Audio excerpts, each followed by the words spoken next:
Chapter 1. Aunt Polly decides her duty. Tom? No answer. Tom! No answer. The old lady looked around the room. When I find you, I'd... She did not finish. With her head down, she was looking under the bed. Only the cat came out. She went to the open door and looked toward the garden. No Tom was there. She shouted, You, Tom! There was a little noise behind her. She turned and caught a small boy, stopping him before he could escape. What were you doing in that corner? Nothing. Nothing? What is that on your hands and face?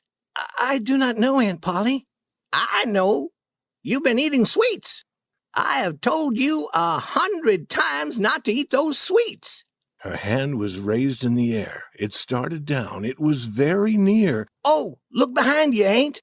The old lady turned. The boy ran. In a moment, he was up on the high-board fence. Then he was on the far side of it. His Aunt Polly was surprised. Then she laughed a little. That boy, I never know what he will do next. And he knows that I do not want to hit him, but I should. And if he does not go to school this afternoon, I must make him work tomorrow. He does not like work, especially on Saturday when there is no school. He does not like work. All the other boys will be playing, but I must try to make him a good boy. He is my dead sister's son, and it is my duty. I must do my duty. Tom did not go to school, and he had a very happy afternoon. He came home late. He hurried to do his share of the evening work. His brother Sid had already finished his share.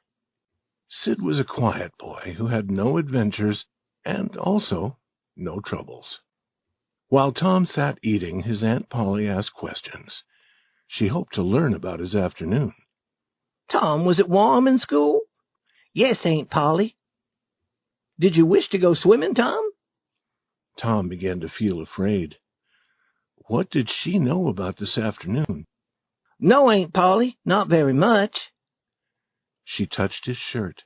It was dry. But Tom knew what she would touch next. He said quickly, But some of us put water on our heads because we were hot. My hair is not dry yet. He watched her face. Yes, she believed him. He was safe. And Aunt Polly was glad to believe that he had been good. The summer evenings were long. Tom walked along the street, whistling like a bird. Then he stopped whistling. He had met a stranger, a boy a little larger than he was. The boy's clothes were new and good, and he was wearing shoes. Tom would wear shoes and good clothes like these only to church on Sunday. Tom looked and looked. The boy's clothes seemed to become better and better, and his own clothes seemed to grow poorer. Neither boy spoke. If one moved, then the other moved. But they moved only to the side, in a circle. They remained face to face and eye to eye. Then Tom said, I can beat you. Try. I can. No, you can't. Yes, I can. No, you can't. I can. You can't. Can't. A moment of quiet. Then Tom said, I could beat you with one hand. Do it. You say you can do it. That hat. Hit it off my head if you can. I will. You are afraid. I'm not afraid. You are. I'm not. You are. More moving in a circle. Now they were shoulder to shoulder, each trying to make the other fall back. And then suddenly they were rolling in the dust. Each pulled at the other's hair, and each hit the other's nose. And now through the dust Tom appeared, sitting on the new boy, beating him with hard, closed hands. Have you had enough? Said he. The boy tried to get free. He was weeping with anger. Have you had enough? Then the new boy said, Enough. Tom let him stand up and walk away. But as soon as Tom turned, the new boy threw a stone, hitting Tom's back. Therefore Tom followed him home and waited. The boy did not come out again. His mother came and said that Tom was a bad child. She told him to go home. It was late when Tom got there.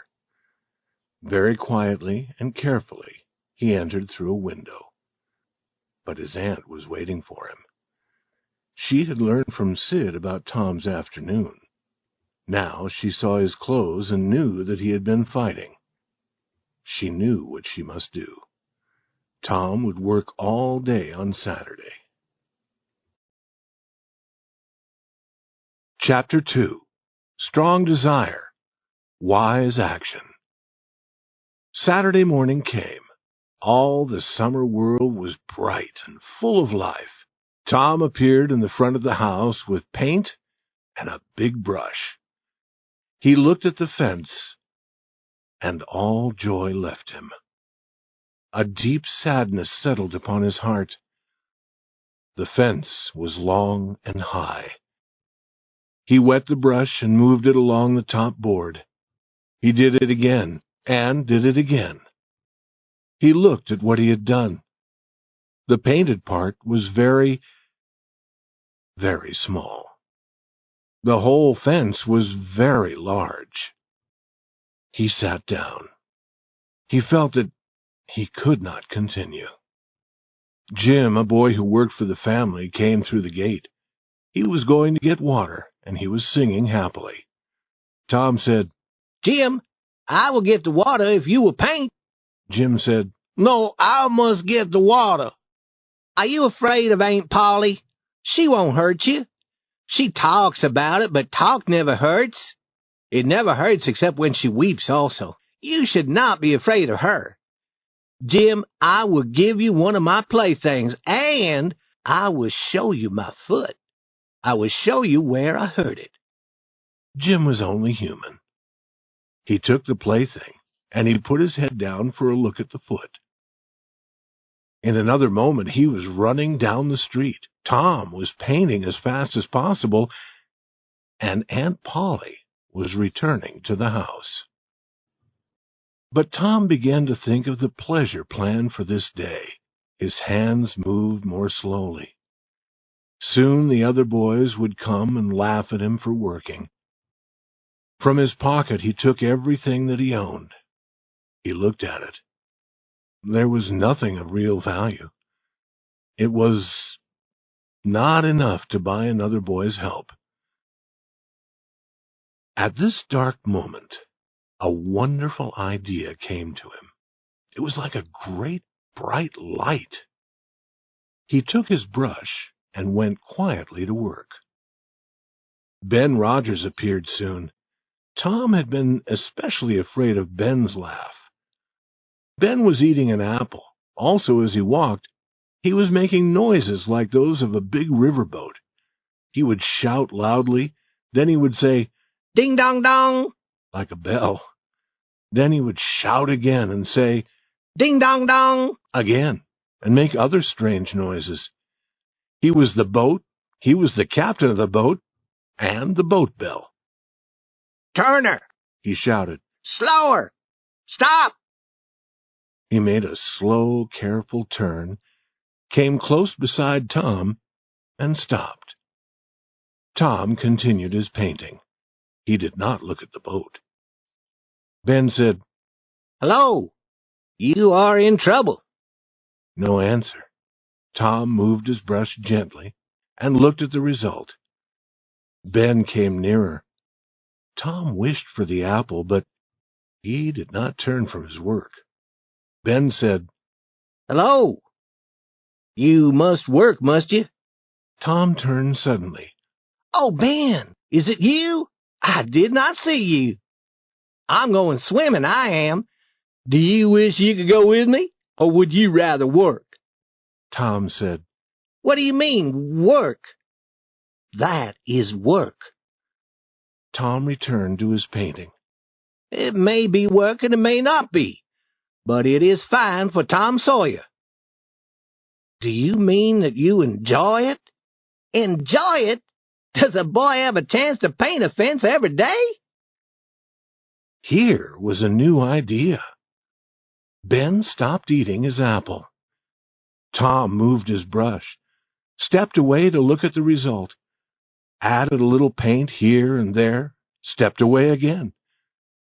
Ben watched. He was more and more interested. Then he said, "Tom, let me paint a little." Tom thought. Then he said, "No, Ben. Aunt Polly wants this fence to be perfect. If it was the fence behind the house, you could help. But this fence beside the street must be done very carefully. There is not one boy in 1,000 who can do it well. Oh, Tom, let me try. Only a little. I will be careful, Tom. I'll give you part of my apple." "No, Ben, I'm afraid I will give you all of it." Tom gave the brush to Ben, slowly, but with joy in his heart.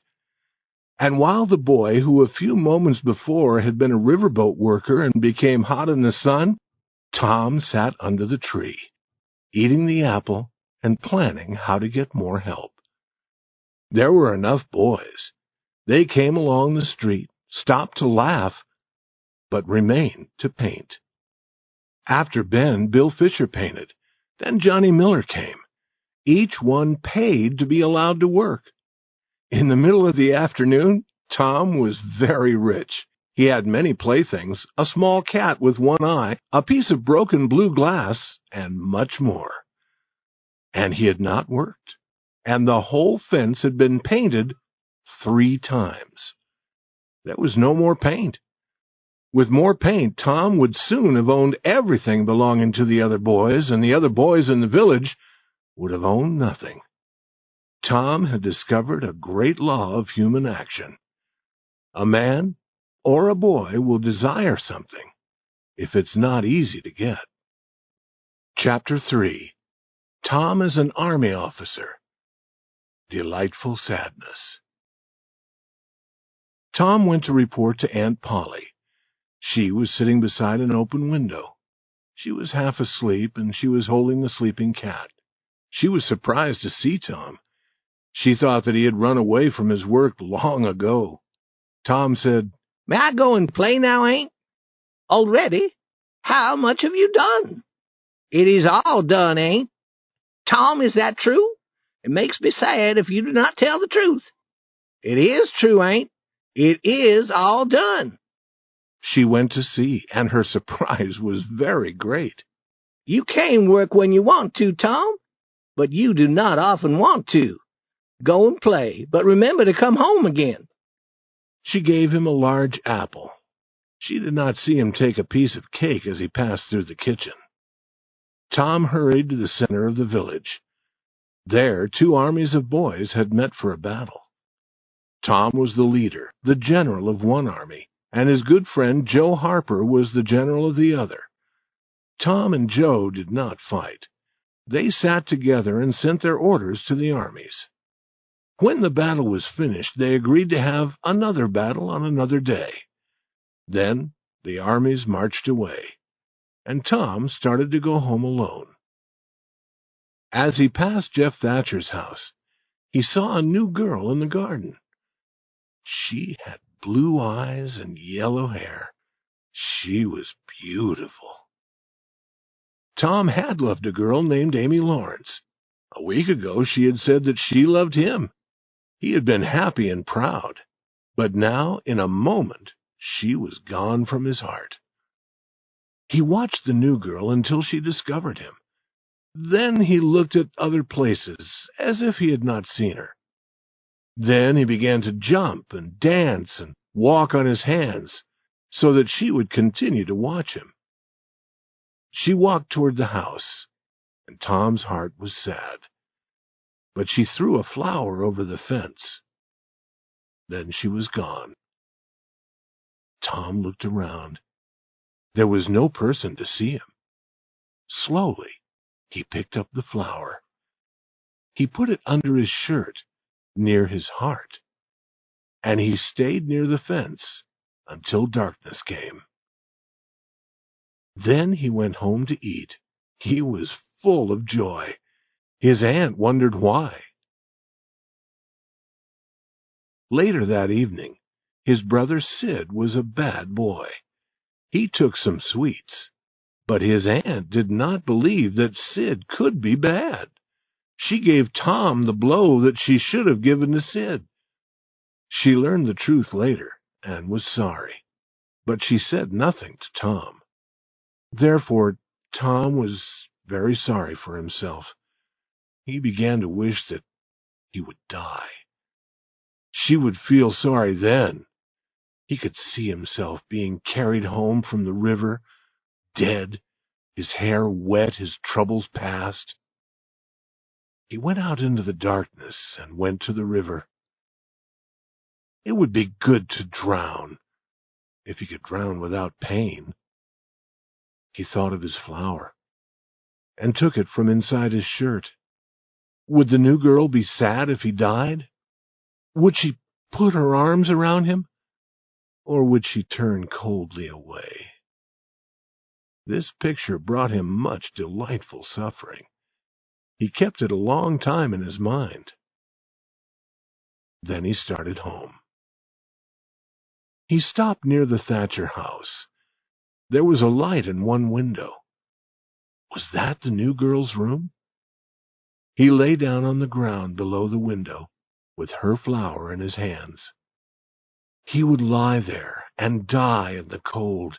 In the morning she would look out the window and see him. The window opened suddenly. He heard the voice of a woman who worked for the Thatchers. She threw water out of the window and it fell on him. Tom jumped up and ran. Sid opened his eyes and saw Tom, ready for bed, looking at his wet clothes.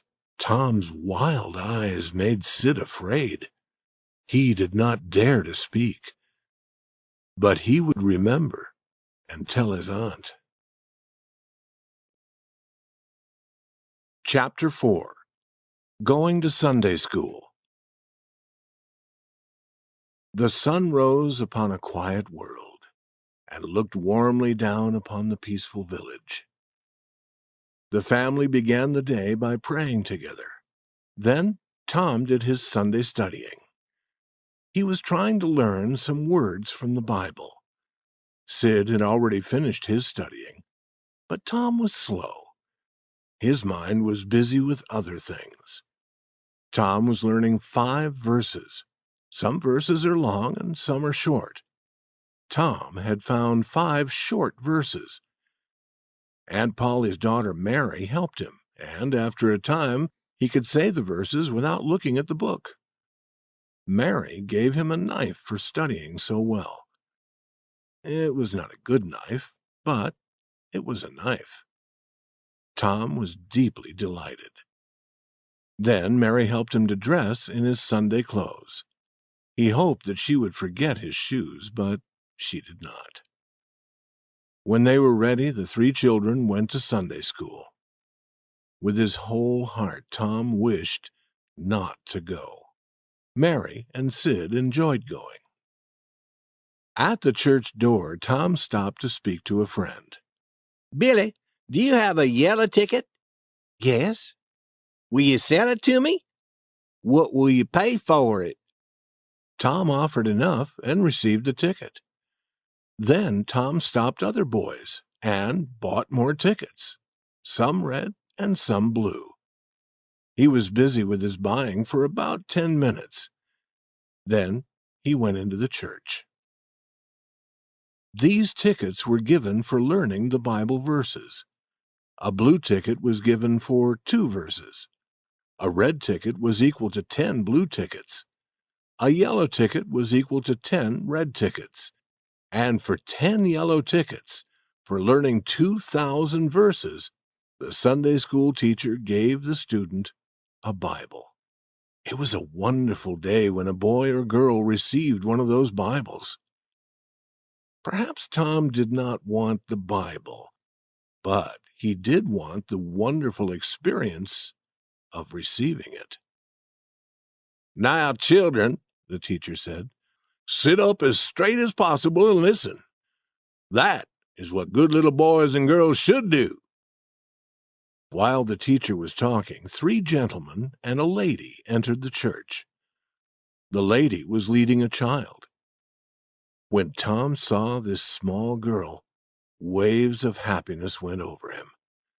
He began hitting other boys, pulling their hair, doing everything to force the new girl to look at him and smile. He was quickly forgetting the water the woman threw from her window the night before. The gentleman and the lady went to the front of the church and sat down there. Then the teacher told who they were. One gentleman was Mr. Thatcher, who lived in the village. All knew him. But one was his brother, the great Judge Thatcher. He had traveled. He had seen the world. He came from a large town 12 miles away. The teacher wished that on this day he could give some boy or girl a Bible. He would have been proud to do that. The famous Judge Thatcher would know then that this was a fine Sunday school. But no child had enough yellow tickets. At this moment, when hope was dead, Tom Sawyer came forward. He had 9 yellow tickets, 9 red tickets, and 10 blue tickets. It was like a storm coming from a clear sky. The teacher had not expected Tom to gather so many tickets in 10 years, but here were the tickets. It was the surprise of the year. The teacher knew that it was strange. He could not understand how it had happened. He did not believe that Tom had learned 2,000 verses. He did not believe that Tom had learned 12 verses. The other boys watched Tom. All wished that they too had enough tickets for a Bible. Some boys suffered more deeply because they had sold Tom their tickets. They were able to understand what had happened. Tom had become rich by letting other boys whitewash the fence. He had been rich enough to buy their tickets. And now anger filled them. They saw clearly what fools they had been. Tom stood in a place of honor beside the judge. The judge put his hand on Tom's head and called him a fine little man. Tom could not speak. His breath would not come. His heart was shaking.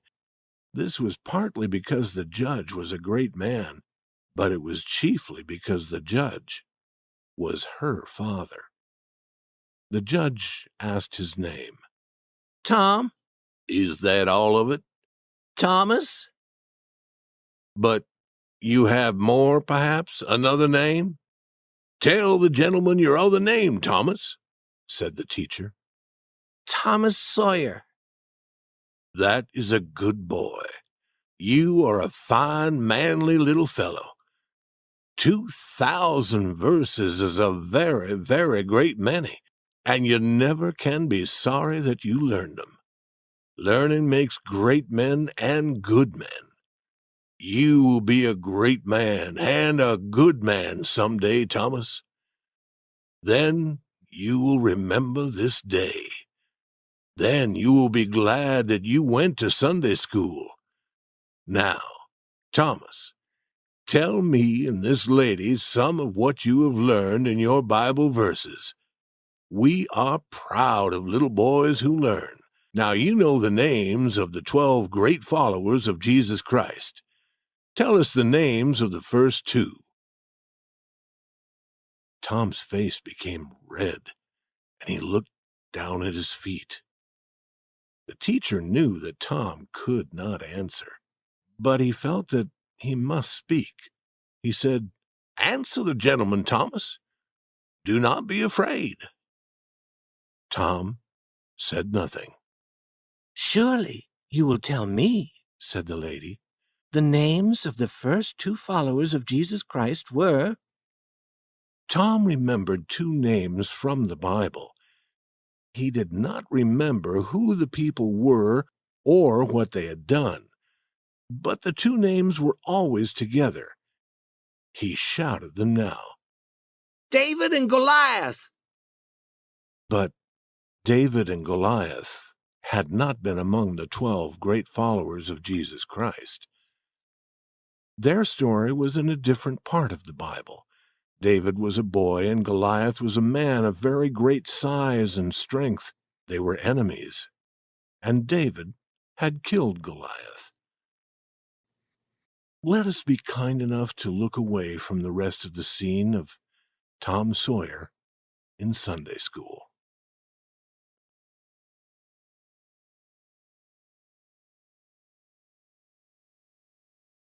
Chapter 5. In Church. The bell of the small church began to ring.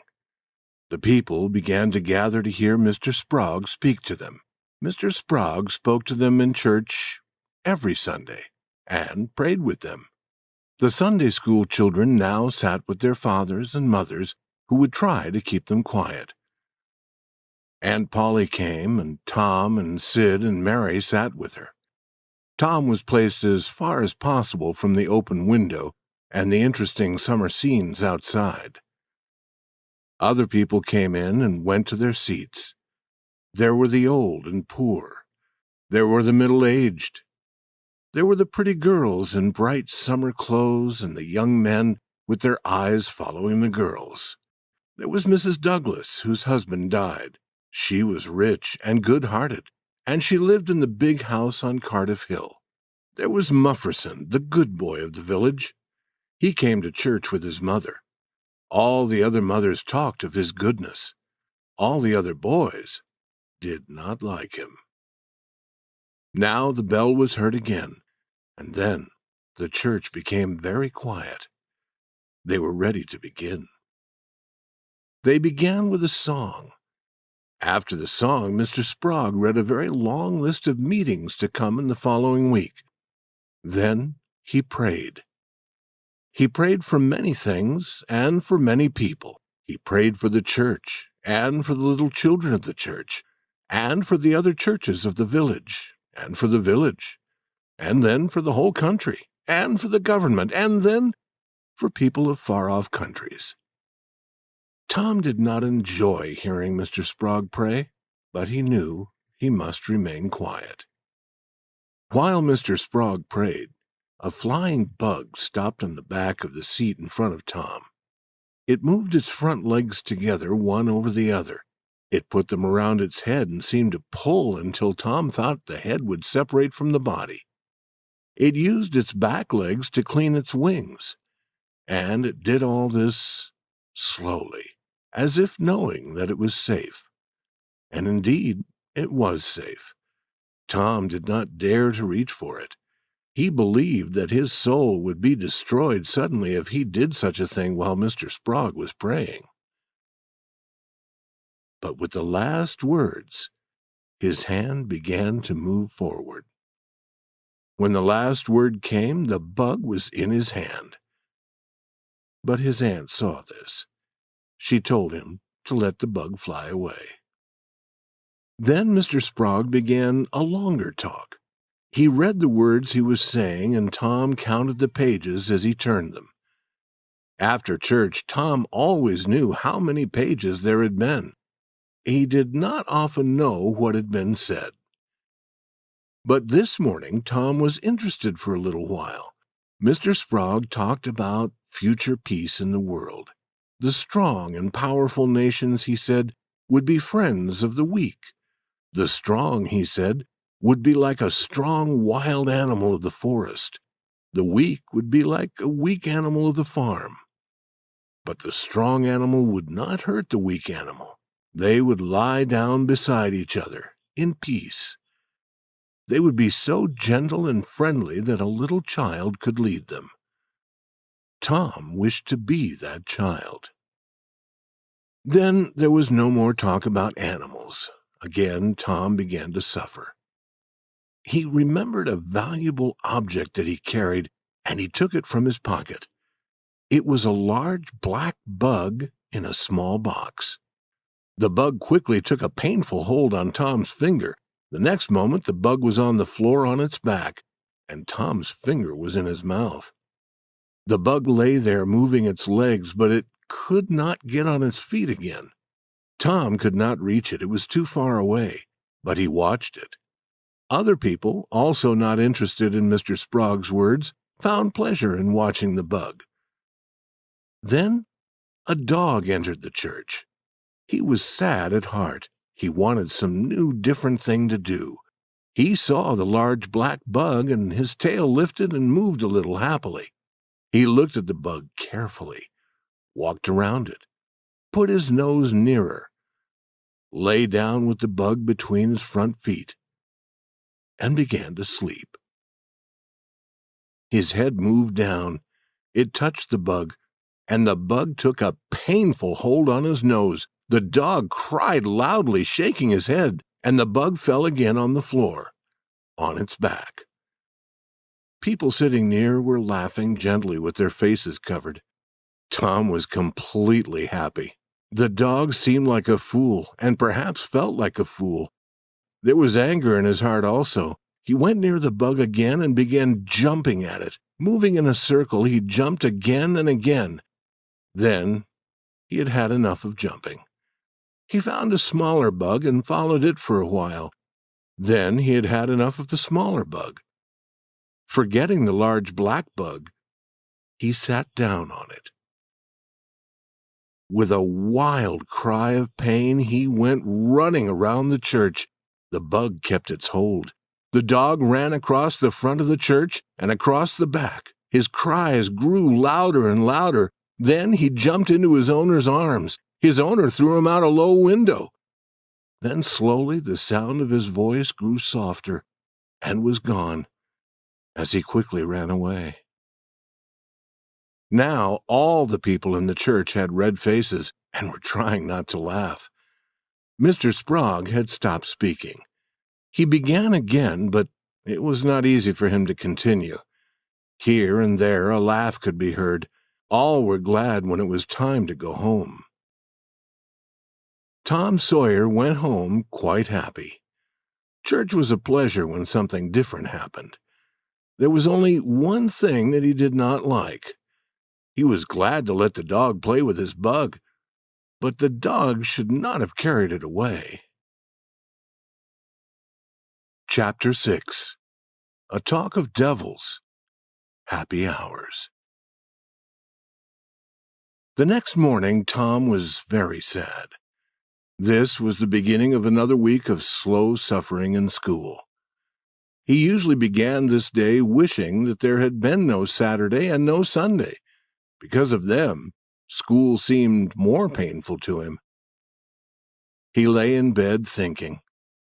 If he were sick, he could stay home. He thought carefully about all the parts of his body, but he could discover no sickness. Then he looked at his foot. His foot had been hurt. He had an idea. He began to cry as if with pain. But Sid, in his bed across the room, continued to sleep. Tom's voice grew louder. Now he seemed to feel real pain in his foot. No result from Sid. Tom said, Sid! Sid! and tried shaking him. This time the result was good. When Tom cried again, Sid sat up and looked at him. He said, Tom, what's wrong? No answer. Now Sid tried shaking Tom. Tom said, Oh, do not do that, Sid. It hurts me. I must call Aunt Polly. No, do not call her, he cried loudly again. Then he said, I will forget everything bad you have ever done to me, Sid, when I'm dead. Oh, Tom, are you dying?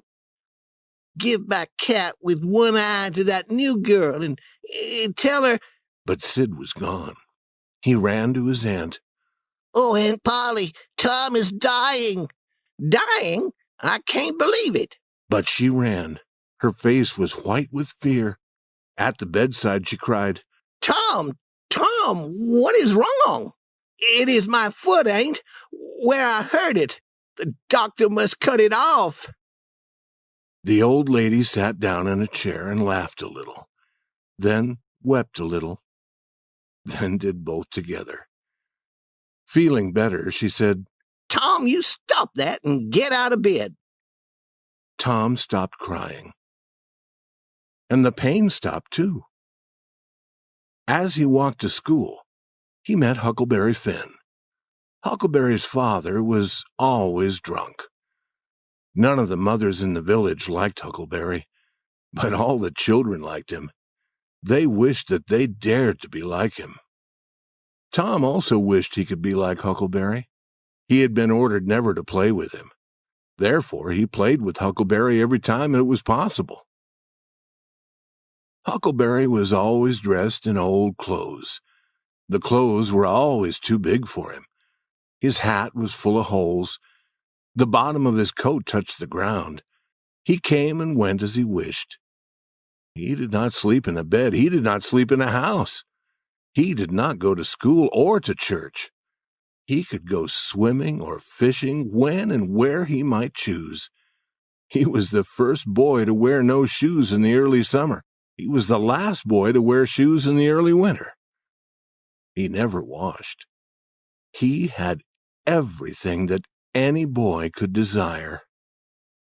Tom said, "Hello, Huckleberry." "Hello yourself." "What's that?" "Dead cat." "Let me see him, Huck. Where'd you get him?" "From a boy." "Why do you want him, Huck?" "To take off these warts." Huckleberry showed Tom the small spots of thick, hard skin on his hands. "I take 'em off with a bean, Huck." "Yes, bean is good. I've done that." "How did you do it?" "You take the bean and break it in 2 pieces. Then you cut the wart and get some blood. Then you put the blood on half the bean. You make a hole in the ground. You put that half of the bean in the hole and cover it with the earth. You must do this in the middle of the night where 2 roads cross and when the moon is dark. Then you burn the other half of the bean. The piece of bean with the blood on it will try to pull the other half to it, and that helps the blood to pull the wart, and it's gone from your hand." "Yes, that is right, Huck. Although when you put the bean in the ground, you should say, 'Down bean, off wart, appear no more.' But how do you take off warts with a dead cat?" "You wait until the dead body of some bad person has been put in the ground. Then you take your cat and you go to that place before the middle of the night. At the middle of the night, a devil will come to carry the dead man away. Perhaps 2 or 3 devils will come. You can't see them. You can only hear a sound like the wind. Or perhaps you can hear them talk. And then, when they take the body away, you throw the cat after them. You say, 'Devil follow body, cat follow devil, warts follow cat.' And that'll take off any wart." "Did you ever try it?" "Not yet." "Huck, when are you going to do it?" "Tonight. I think that they will come to get old Hoss Williams tonight." "But they put him in the ground Saturday. The devils would take him Saturday night." "The devils can't come out until 12. At 12 on Saturday night, it is Sunday. Devils can't come on Sunday." "I never thought of that. Let me go with you." "If you won't be afraid." "Afraid? Will you come to my house and call to me? Make a noise like a cat." "Yes, but you answer. Another night I came to your house saying meow, meow like a cat, but you never answered, and your neighbor threw stones at me." "Aunt Polly was watching me, but I will meow this time." Tom continued walking to school. He went in quickly and sat in his seat. The teacher looked at him. "Thomas Sawyer." Tom knew that trouble was coming when his whole name was used. "Why are you late again?" Tom looked around the room. He saw the new girl. No girl sat in the seat beside her, and the girls sat in all the other seats on the girls' side of the room. He said, "I stopped to talk with Huckleberry Finn." All the children looked at Tom. It was very foolish to say that to a teacher. "Thomas Sawyer, I never heard more surprising words. Take off your coat." The teacher had a supply of thin branches cut from a tree. He used and broke several of these while beating Tom's back. Then he ordered, "Go and sit with the girls." The new girl turned her back toward Tom. Then, after a short time, she turned toward him, and she saw an apple on the table in front of her. She moved it away. Tom gently moved it toward her. She moved it away again. Tom returned it. Then she let it remain where he had placed it. Now Tom began to make a picture on a piece of paper.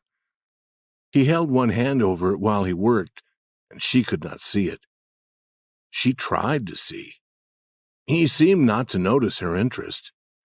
Then she said, "Let me see." He showed her. It was a picture of a house. It was not good, but she thought it was. "It is nice. Now make a man." The man was bigger than the house. "It is beautiful. Now make me." He made a picture of another person. "That is very nice. I wish I could make pictures. I would teach you at noon. Do you go home to eat?" "I will stay if you stay." "Good. What is your name?" "Becky Thatcher." "What is yours?" "Oh, I know. It is Thomas Sawyer." "That is my name when they beat me. I am Tom when I am good. You call me Tom, will you?" "Yes." Now Tom began writing something, hiding it with his hand. She asked to see. "Oh, it is nothing. You don't want to see it." "Yes, I do." "You will tell what it is." "I promise never to tell." "Oh, you do not want to see." "I will see." She put her small hand on his, and then Tom let her pull the writing away. She read these words: "I love you." "Oh, you bad thing." And she hid his hand, but her face showed pleasure. At this moment the boy felt a hand on his ear, and a pull lifting him from the seat. He was returned to his usual seat. The whole school laughed. But although Tom's ear hurt, his heart was joyful. Chapter 7. An Agreement is Made. At noon, Tom ran to Becky and said softly in her ear, "Start to go home with the others, and then return here. I will do the same." Soon both had returned. Now they were alone in the school. They sat together, and Tom put his hand on Becky's, guiding it. They made a picture of another house. Then they talked. Tom was filled with happiness. He said, "Becky, were you ever engaged?" "What does that mean?" "Did you ever promise to marry any boy?" "No." "Would you like to be engaged?" "What do you do?" "You tell a boy you will marry him. Then you kiss. That is all. It is easy." "Why do you kiss?" "They always do that. Do you remember what I was writing?" "Yes." "What was it? Shall I tell you?" "Yes, but not now. Tomorrow." "No, now. I will say it quietly, Becky, close to your ear." He put his arm around her and he said the words quietly. "Now, you tell me." She made him turn his face away. Then she came near. Her breath moved his hair as she said, "I love you." Then she jumped away from him and ran around the seats, with Tom running after her. He caught her in a corner with her hands over her face, but her hands dropped. Tom kissed her and said, "Now it is all finished, Becky. And always after this you can't love any boy except me, or marry any boy except me. And you can't marry any girl but me." "Certainly, that is part of it. And we will walk to school together, because we are engaged." "It is nice. I never heard of it before. Oh, it is fine. Me and Amy Lawrence, The big eyes told him that he had said the wrong thing. Oh, Tom, I am not the first that you were engaged to. She began to weep. I do not love her now. I do not love any girl except you. More weeping. Tom took from his pocket the thing he valued most. It was a ball-shaped object of no worth, but as bright as gold. Becky, take this. She hid it from his hand to the floor. Then, filled with anger, Tom marched out of the school and over the hills and far away. He would return no more that day. Becky had not really wanted him to go, and when he did not return within a few moments, she called, Tom, come back. Then she wept again. Chapter 8. Tom Decides What to Do. Half an hour later, Tom was beyond Mrs. Douglas's house on Cardiff Hill. He entered a thick forest, went to the center of it, and sat down under a tree. He was very sad. He wished that he could die. For a short time. But soon he began to think again of living. He would go far away to countries across the sea. How would Becky feel then? He would be a soldier and return famous after many wars. No, he would join the Indians and hunt and fight with them in the far west. But no, there was something better. He would sail across the seas in a long, fast, black ship. He would follow other ships, take the gold and silver they carried, and then send them to the bottom of the sea. That was it. He would be a pirate, famous in the whole world. Tom Sawyer the pirate. Yes, it was decided. He would start his journey the next morning. At this moment he heard a call from far away in the forest. He went to a place very near where he kept some of his things. From this place he took a long knife made of wood. He tied it to his side. He was not Tom Sawyer now. He dreamed he had become a famous leader named Robin Hood, who lived with his men hundreds of years before in another forest. He advanced slowly, moving carefully from behind one tree to another. Believing for the moment that he really was Robin Hood, he said, Stay where you are, my men. Do not move until I call. Now Joe Harper appeared. He, too, had a long wooden knife. Tom called, Stop! Who comes here into Sherwood Forest? No person enters my forest until I say that he may. I'm Guy of Guisborne, said Joe Harper, continuing the game. I go where I wish. Who are you? I am Robin Hood, as you shall soon know when you lie dead there on the ground. Are you indeed that famous man? Gladly I will fight with you. They took their two long knives and began a slow, careful fight. Then Tom said, Now fight faster. They were soon hot from their efforts. Fall, Tom said. You must fall. You fall. I'm fighting better than you. But the story of Robin Hood says that I kill you. Turn and let me hit you in the back. Joe turned, received the blow, and fell. Now, Joe said, rising, you must let me kill you. I can't do that. It is not in the story. It should be. Joe, you can be Robin Hood for a while. I will be Robin's enemy, and you can kill me. This was agreeable, and more fighting followed. Then Tom became Robin Hood again, and he was hurt, and all his blood ran from his body. And Joe, who had now become all of Robin Hood's men, watched with tears in his eyes as Robin Hood died. Then the boys went home. They were sad because Robin Hood had lived so long ago. They would have liked living with him in Sherwood Forest better than being President of the United States. Chapter 9. Indian Joe Explains. At 9 that night, Tom and Sid were sent to bed as usual.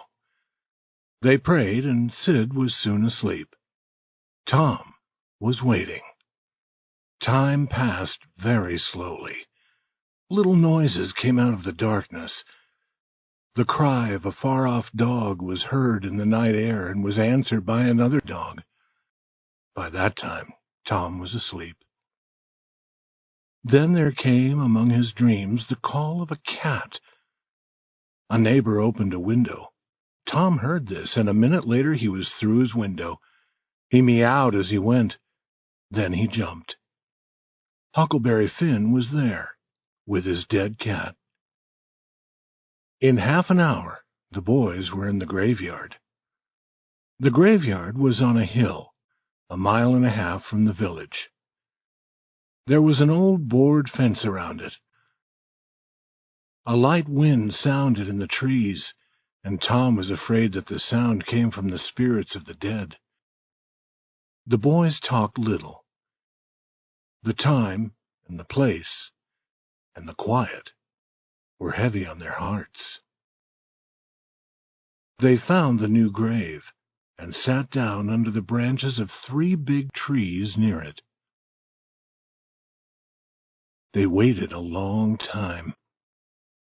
After a while, Tom felt that he must talk. Huck, do you believe that the dead people are pleased to have us here? I wish I knew. Huck, do you think Hoss Williams hears us talking? His spirit hears us. I wish I had said Mr. Williams. But all the people said Hoss.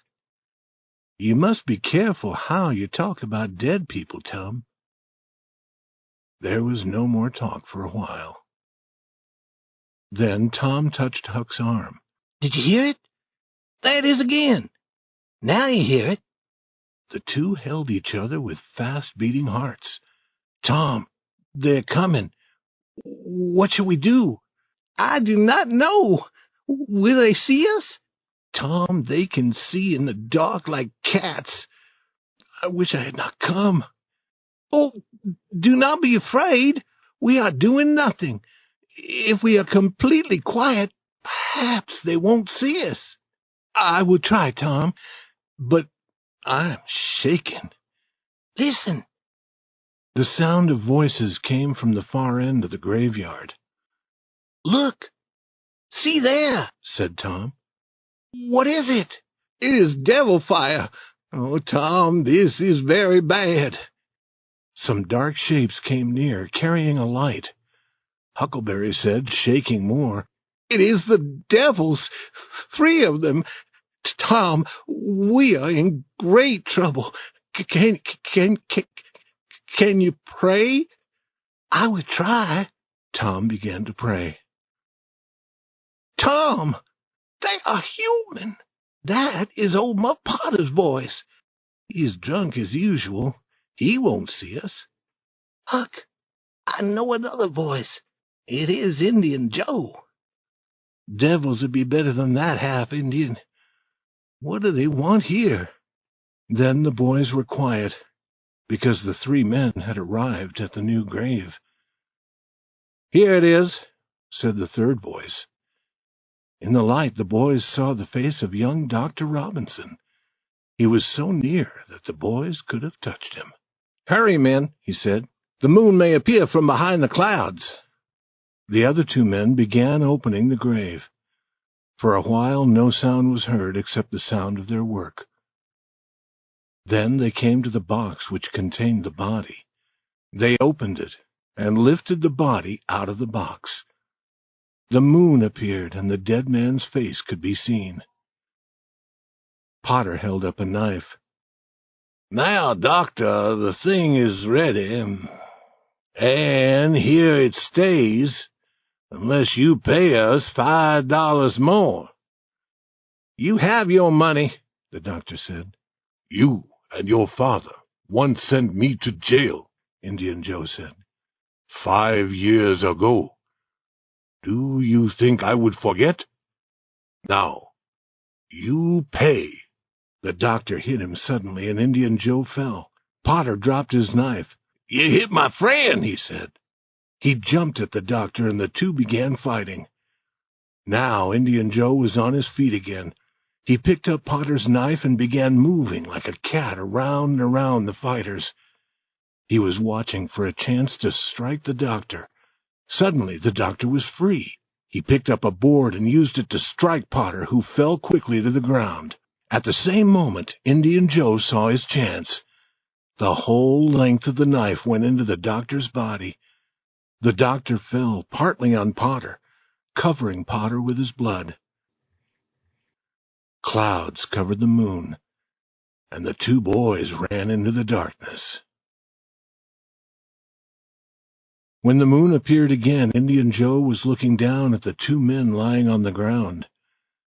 The doctor made some sounds that were not possible to understand, and then, after a long breath, he was quiet. The Indian said, "Now, that is finished." He put the knife in Potter's right hand. Then he sat down and waited. Soon Potter began to move. His hand closed on the knife. He looked at it and let it fall. Then he sat up and looked at the doctor's body. "What happened, Joe?" he said. "It is a bad business," said Joe. "Why did you do it?" I never did it." Potter was shaking. "I was drunk. I do not remember what happened. Did I do it, Joe? I never wanted to do it." "He hit you, and then you did it. But you have always been good to me, Muff Potter. I won't tell." "Oh, Joe, I will bless you for that as long as I live." And Potter began to weep. This is no time for weeping. You go that way, and I will go this way. Move, now." Potter started running. Joe stood watching him. "He forgets his knife because he is drunk. When he remembers, he will be afraid to return for it." 2 or 3 minutes later, the dead doctor, the body from the grave, the open box, were alone under the moon. The quiet was complete again. Chapter 10. The Promise, the Result of Fear. The two boys ran toward the village. They looked behind them, often afraid that they were being followed. After a while, they came to the edge of the village. There stood an old building which was not used. They ran through the open door and fell to the ground. "Huckleberry, what do you think will happen now?" "If the doctor dies, they'll hang Indian Joe." Tom spoke. "Who will tell about it? You and I?" "If we did, and if Indian Joe did not hang, he would kill us." "I was thinking that, Huck." "Let Muff Potter tell if he's fool enough. He's usually drunk enough." Tom continued to think, and then he said, "Huck, Muff Potter does not know what happened. The doctor had hit him with that board. Huck, are you sure that you won't tell?" "Tom, we can't tell. You know that. Indian Joe would drown us like 2 cats if we told. Tom, we must promise never to tell.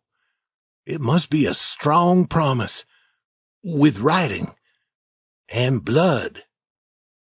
Tom agreed with all his heart. This idea was what must be done. It was deep and dark and fearful.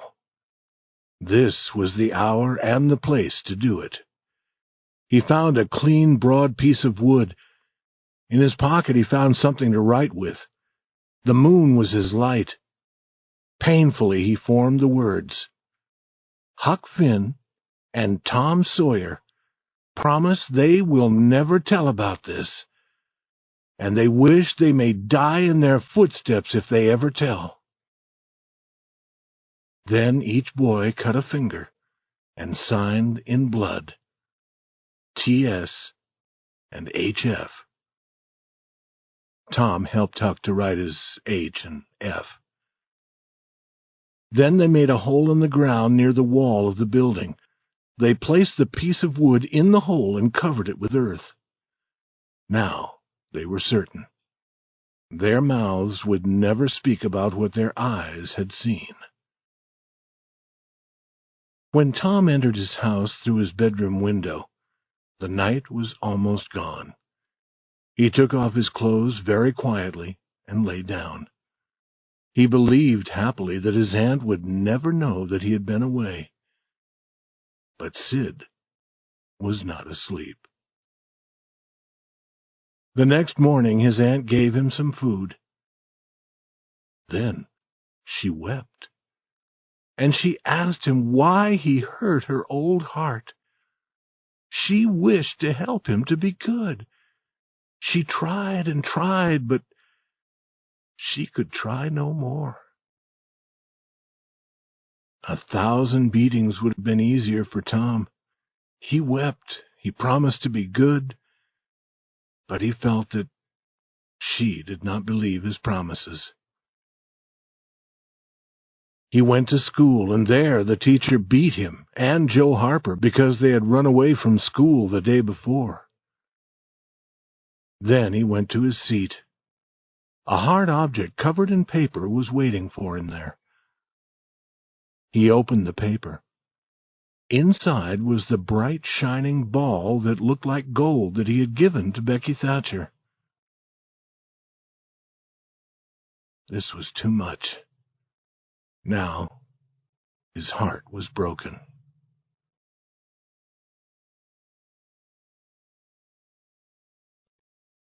Chapter 11. Tom's Troubled Mind. At noon the whole village suddenly knew the fearful news. The story traveled quickly from man to man, group to group, house to house. The school teacher closed the school. The knife had been found. It was known to be Potter's knife, and Potter had been seen washing himself in a small stream in the very early morning. When seen, he had run away. All this was very strange, especially because Potter almost never washed. All the people in the town were slowly going toward the graveyard. Tom joined them. He did not wish to go, but something seemed to force him. He arrived at the fearful place and saw the scene again. It seemed 100 years since he had seen it before. A hand touched his arm. He turned. His eyes met Huckleberry's. Both looked away. Were they being watched?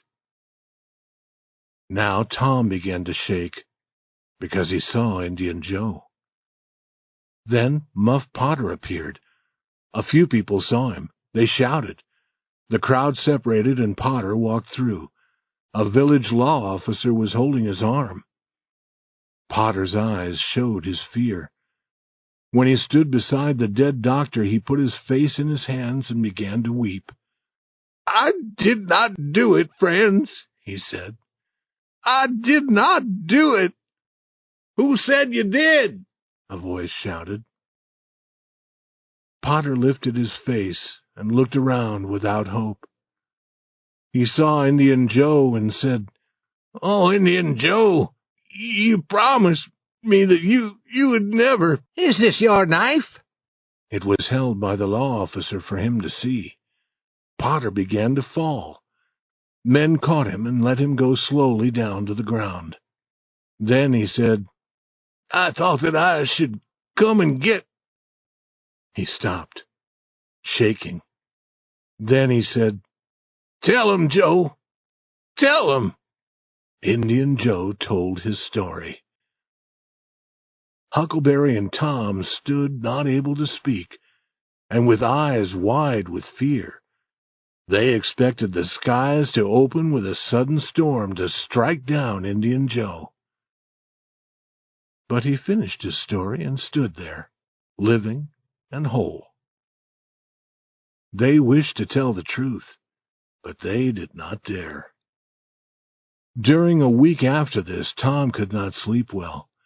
One morning, Sid said, "Tom, you talk in your sleep so much I can't sleep half the night."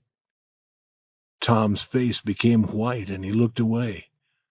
"This is bad," said Aunt Polly. "There's something in your mind, Tom. What is it?" "Nothing." But Tom's hand was shaking. He could not lift his cup. "And you say fearful things," Sid said. "Last night you said, 'It is blood, it is blood.' You said that again and again. Then you said, 'Do not hurt me, I will tell.'" "Tell what?" Aunt Polly said. "I understand. It is that killing. I dream about it also." Mary said that she also dreamed about it. And then Sid stopped talking. Slowly, Tom's mind grew quieter, and his sleep was easier. Almost every day during this bad time, Tom went to the jail window and gave Potter some small gift. Then he felt happier. The village people wanted to put Indian Joe in jail also. Like Muff Potter, he had been helping the doctor to carry away that dead body from its grave. But the people did nothing. All were afraid of Indian Joe. Chapter 12. Tom Shows His Kindness. Tom had a new and great trouble. Becky Thatcher was ill. He was afraid that she might die. The joy of life was gone. He played no games. He was not interested in anything. His aunt did not know what was wrong. She tried to find some help for him. She was always reading about health. She read about how to go to bed, and how to get up from bed, what to eat, and what to drink, and what clothes to wear for good health, and how to think for good health. She believed all that she read. When she read something new, she wanted to try it. She took Tom outside in the early morning and poured cold water over him. Then she covered him with a wet cloth and put him to bed with heavy covers over him. When he was so hot that water formed on his skin, she was happy. She thought that this would help him. But Tom became sadder and sadder. She tried pouring hot water over him instead of cold. She tried less food. Soon, Tom stopped fighting against what she did, and then she was sure that he was very ill indeed. Next, she heard of something new named painkiller. She put some in her own mouth to taste it. It was like a mouthful of fire. She gave some to Tom and watched him. This painkiller had a strong result. The boy was wildly interested.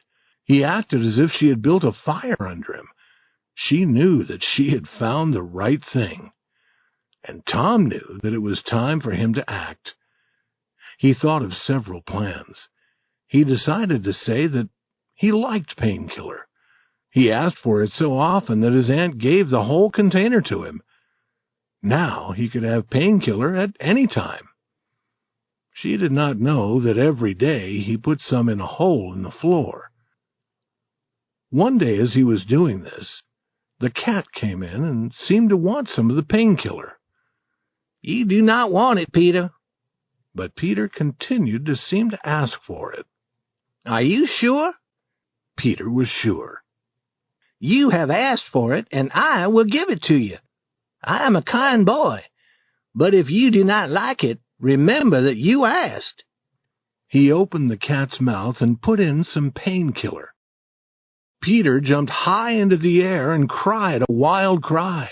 Then he started going around and around the room, running against chairs and tables. Next he stood on his back feet and danced with cries of joy. Then he went faster around the room again. Aunt Polly arrived. He rolled over and over and gave one last great cry and jumped through the open window.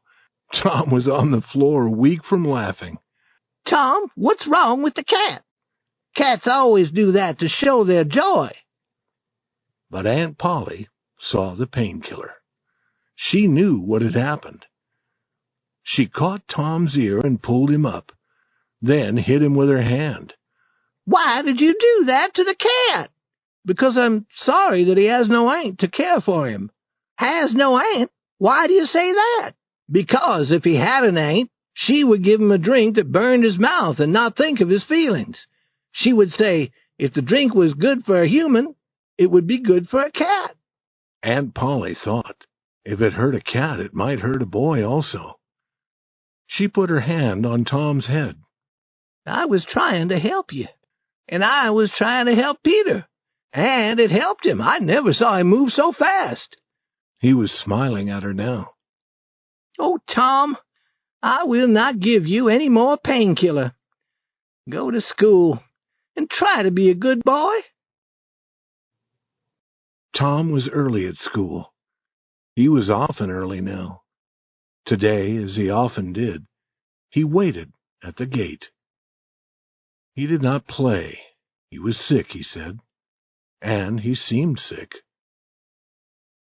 Jeff Thatcher came down the road, and Tom's face was brighter, but quickly it was dark again. Jeff was alone.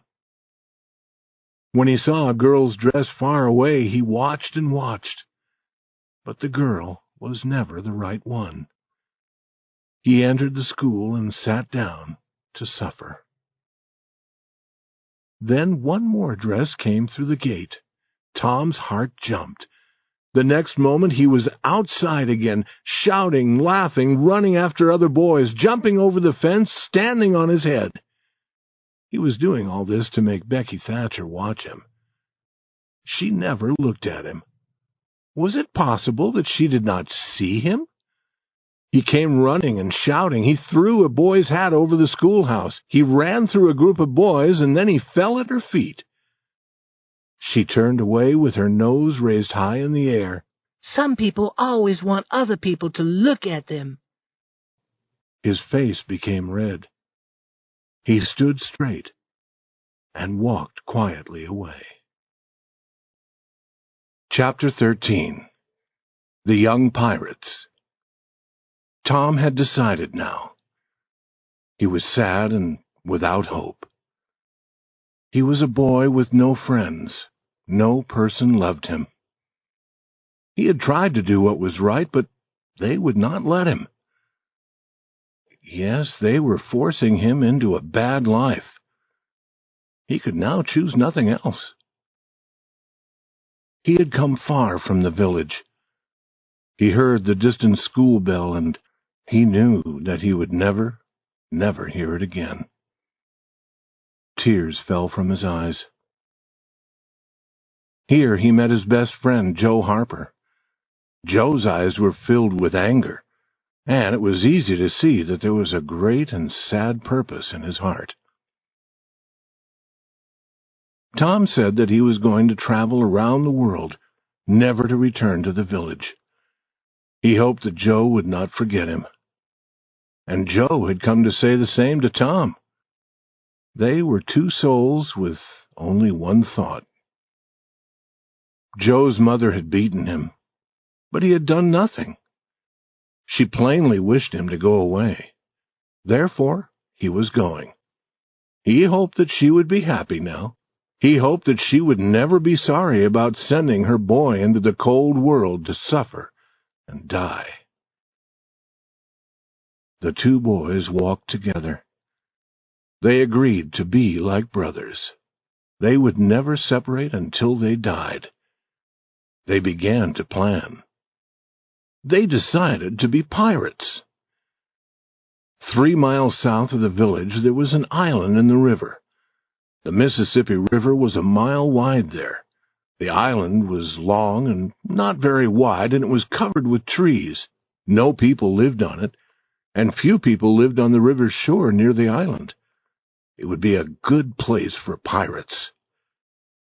Then they met Huckleberry Finn, and he joined them. They talked, and then they separated. They would meet again beside the river 2 miles north of the village at 12 that night. Tom knew where they could find a small boat. They would take it. Each boy would bring food and other useful things if possible. Tom arrived with meat and a few other things. He stopped among the trees on a hill above the meeting place. There were many stars, and it was very quiet. The great river lay like an ocean at rest. Tom listened a moment, but the quiet was broken by no sound. Then he whistled gently. The whistle was answered from below. Tom whistled 2 more times and was answered again. Then a voice said, "Who goes there?" "Tom Sawyer, the Black Pirate. Name your names." "Huck Finn, the Red-Handed, and Joe Harper, the Destroyer of the Seas." Tom had taken these names from his best-loved books. "Speak the word." 2 voices spoke together. "Blood! Blood!" Tom went down the hill to join them. The Destroyer of the Seas had also brought meat, and Finn, the Red-Handed, had some tobacco.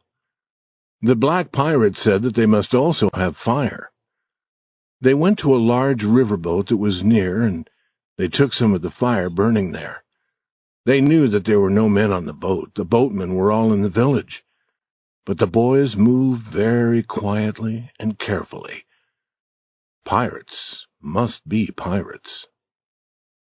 With Tom as captain of their ship, they left the shore and went into the middle of the river.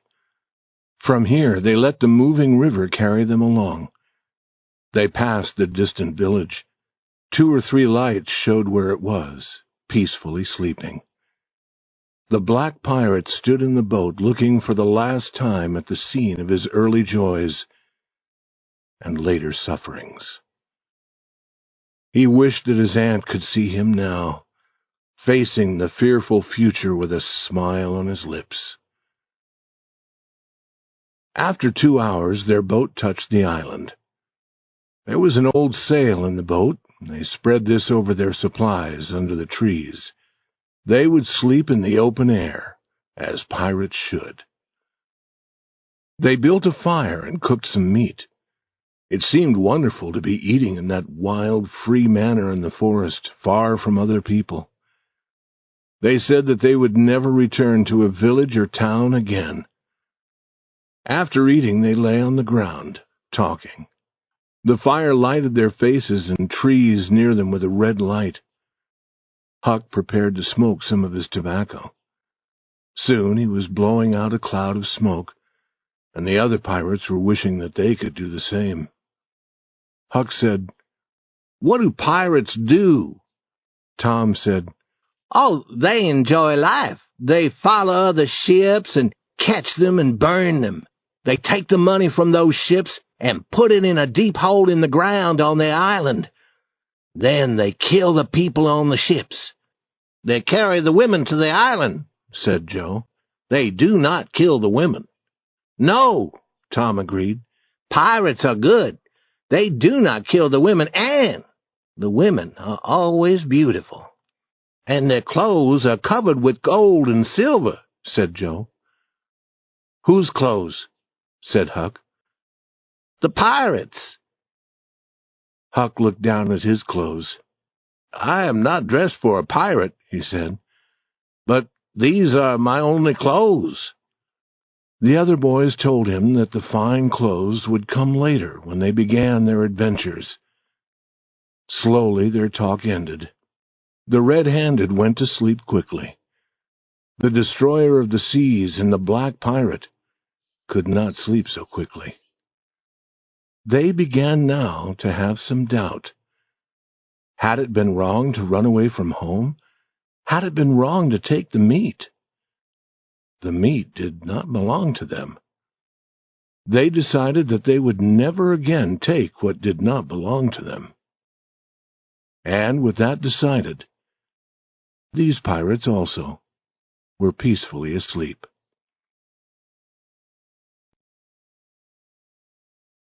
Chapter 14.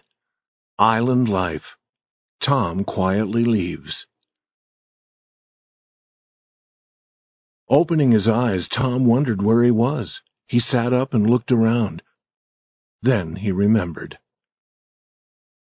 It was cool, and the light was the gray color of early morning. There was a delightful feeling of rest and peace in the deep quiet of the forest.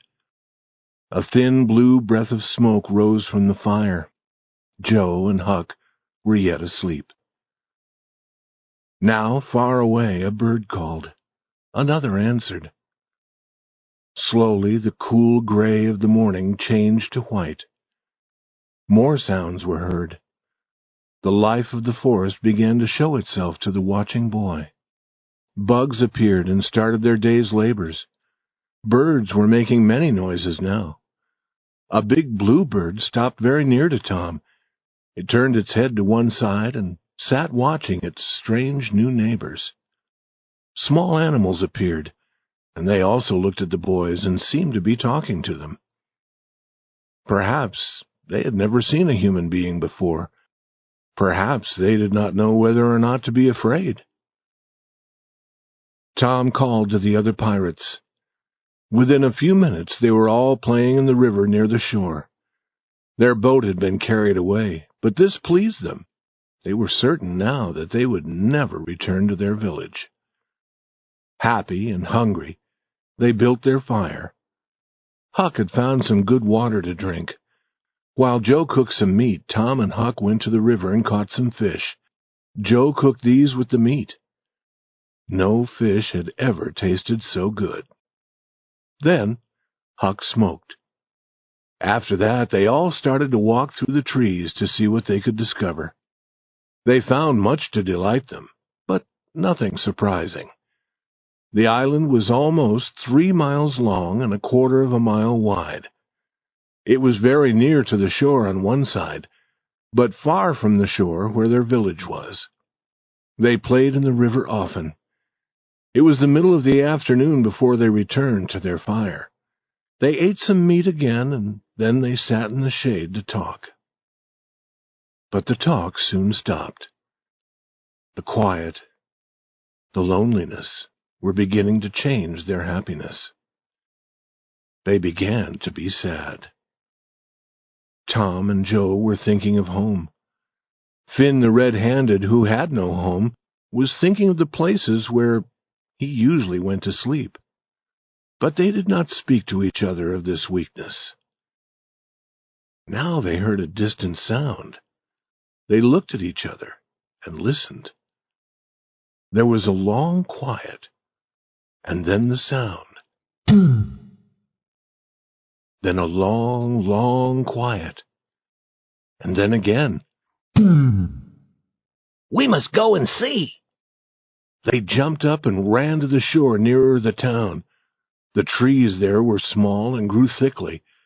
Through them the boys looked across the water. They saw a big riverboat. It was the boat that crossed the river many times every day. Now it was coming slowly down the river. It was crowded with people. There were many small boats around it. Then from the riverboat came a cloud of white smoke, and then another boom. I understand now, said Tom. Some person is drowned. That is right, said Huck. They did that last summer when Bill Turner was drowned. A big gun makes that boom, and then the body rises to the top of the water. I wish I was on that riverboat now, said Joe. I wonder who is drowned, said Huck. They continued to listen and watch. Then a thought came into Tom's mind like a sudden light. Boys, I know who is drowned. They are looking for us." This was a wonderful thing to know. Hearts were breaking for them. Tears were falling. People were sorry that they had not always been kind to them. The whole town was talking about them. This was fine. It was good to be a pirate. All doubt of that was gone. As darkness came, the riverboat returned to her usual business. The pirates returned to their fire. They were joyful that they were so important and were causing so much sadness. They caught more fish to eat. Then they talked about what the village people were thinking and saying. But as the night grew darker, they stopped talking and sat looking into the fire. Tom and Joe thought of persons at home who were not enjoying all of this. Joe began to speak of returning to the village. Tom laughed at him. Huck joined with Tom. Huck fell asleep. Then Joe fell asleep. Tom sat for a long time watching the others. Then he stood up. He found 2 pieces of thin wood on which he could write. After writing on the wood, he put one piece in Joe's hat. He put the other in his pocket. Then, carefully, he moved away among the trees. When he knew that they could not hear him, he began to run toward the river. Chapter 15. Tom learns what is happening. A few minutes later, Tom was walking into the water toward the shore where the riverboat was tied. The stream was not wide here, but it was strong. It carried Tom south, but after a while he arrived at the river's edge. He found a good place and pulled himself out of the water. He began walking north through the trees, near the shore. He arrived at an open area across the river from the village. The riverboat was lying near. Everything was quiet under the stars. Watching with both eyes, he entered the water again. There was a small boat tied behind the large boat. Soon he was pulling himself into the small boat. After a minute or two, he heard a bell. The riverboat began to move.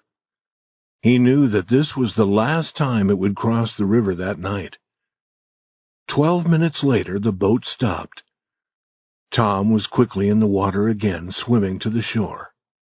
Soon he had jumped over the fence behind his aunt's house. He looked through a window into a lighted room.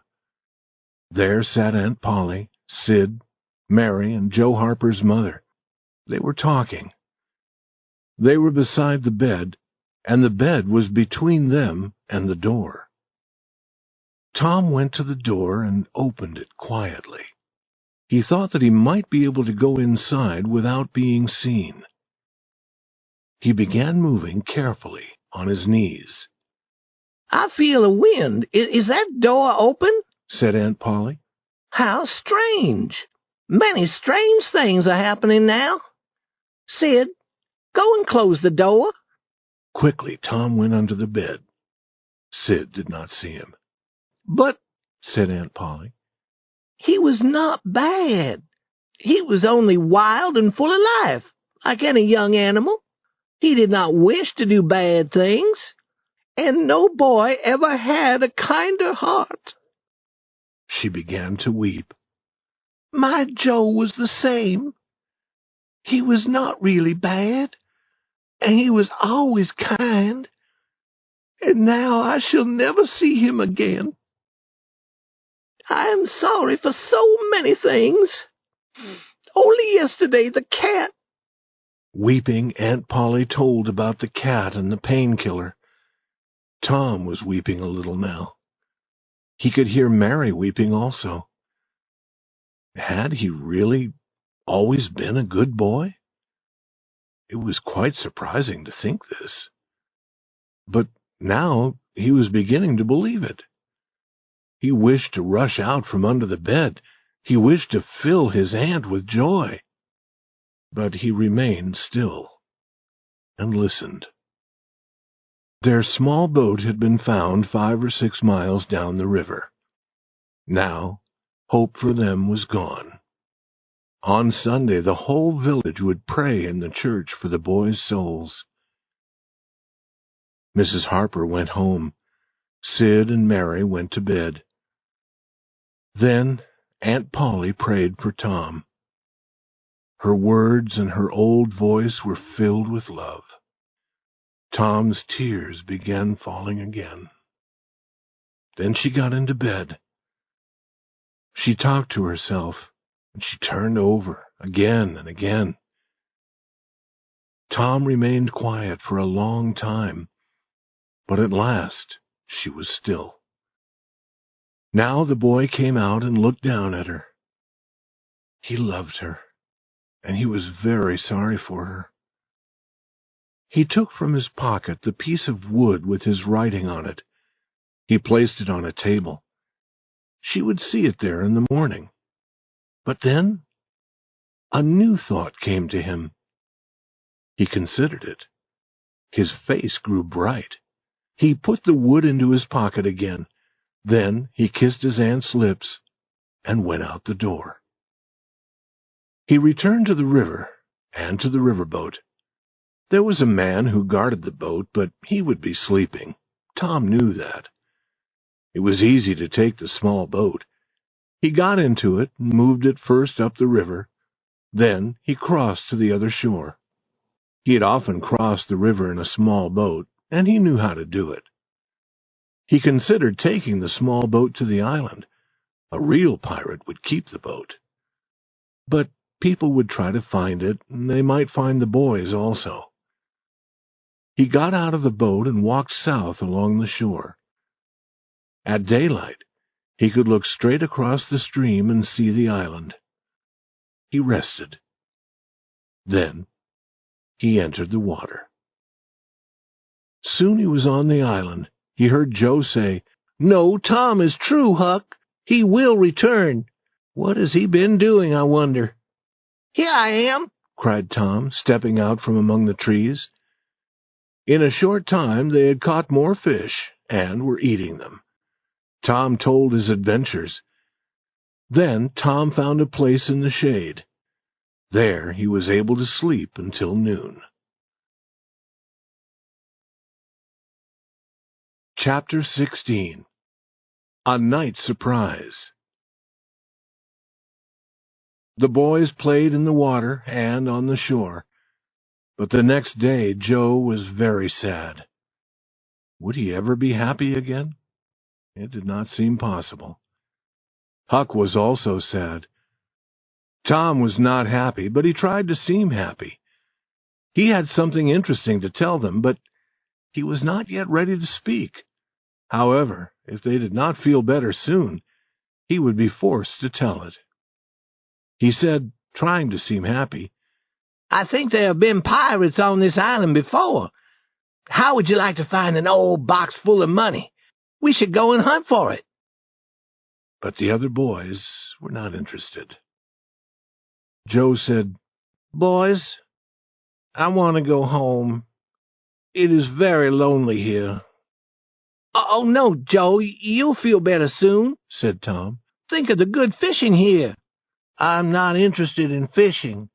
I want to go home." "But, Joe, this is the best swimming place." "I do not want to swim. I want to go home." "Baby, you want to see your mother."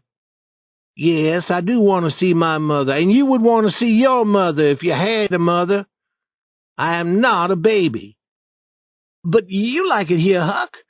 You want to stay? You and I will stay?" Huck said, "Yes." He did not seem very sure. "Let Joe go if he wants to go," Tom said. "We do not need him."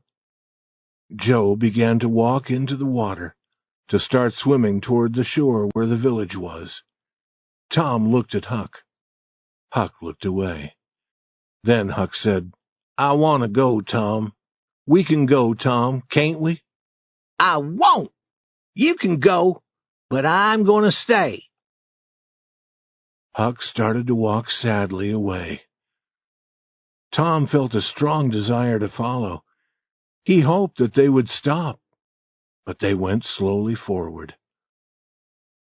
Suddenly Tom knew that it had become very lonely and quiet. He ran after the other boys, shouting, "Wait! Wait! I want to tell you something." They stopped and turned, and he began walking into the water towards them.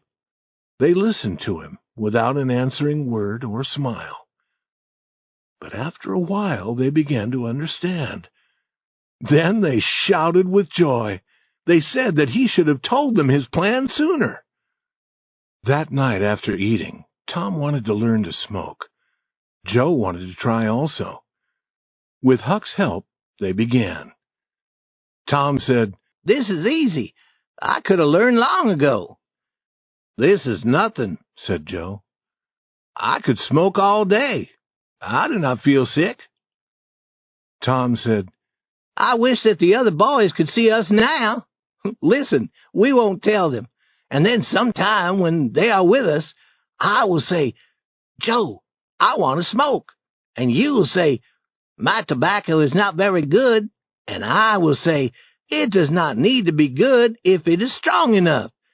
And then we'll both start smoking and surprise them." "That'll be good, Tom. I wish I could do it now." "And we will tell them that we learned to smoke when we were pirates, and they will wish that they had been here." The talk continued, but after a little time there was less talk. Joe said, "I've lost my knife. I'm going to find it." Tom said, "Let me help you. You go that way, and I will go this way." "No, do not come, Huck.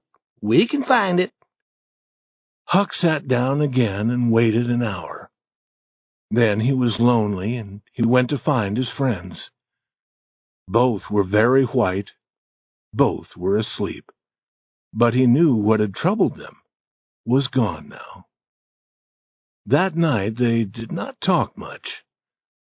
When Huck began to smoke, they said no, that something they had eaten made them feel a little sick.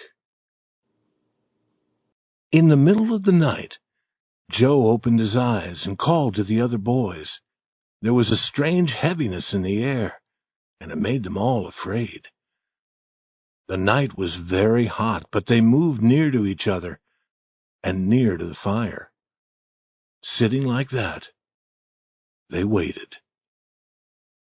A sudden light filled the sky. It turned night into day, and then it was gone. A fearful noise rolled across the sky and slowly ended far away. A breath of cold wind passed. The sudden light appeared and went away again, and the noise that followed came sooner and was more fearful each time. A little rain began to fall. "Quick, boys, run for cover!" Tom shouted. They jumped up and ran, each toward a different place.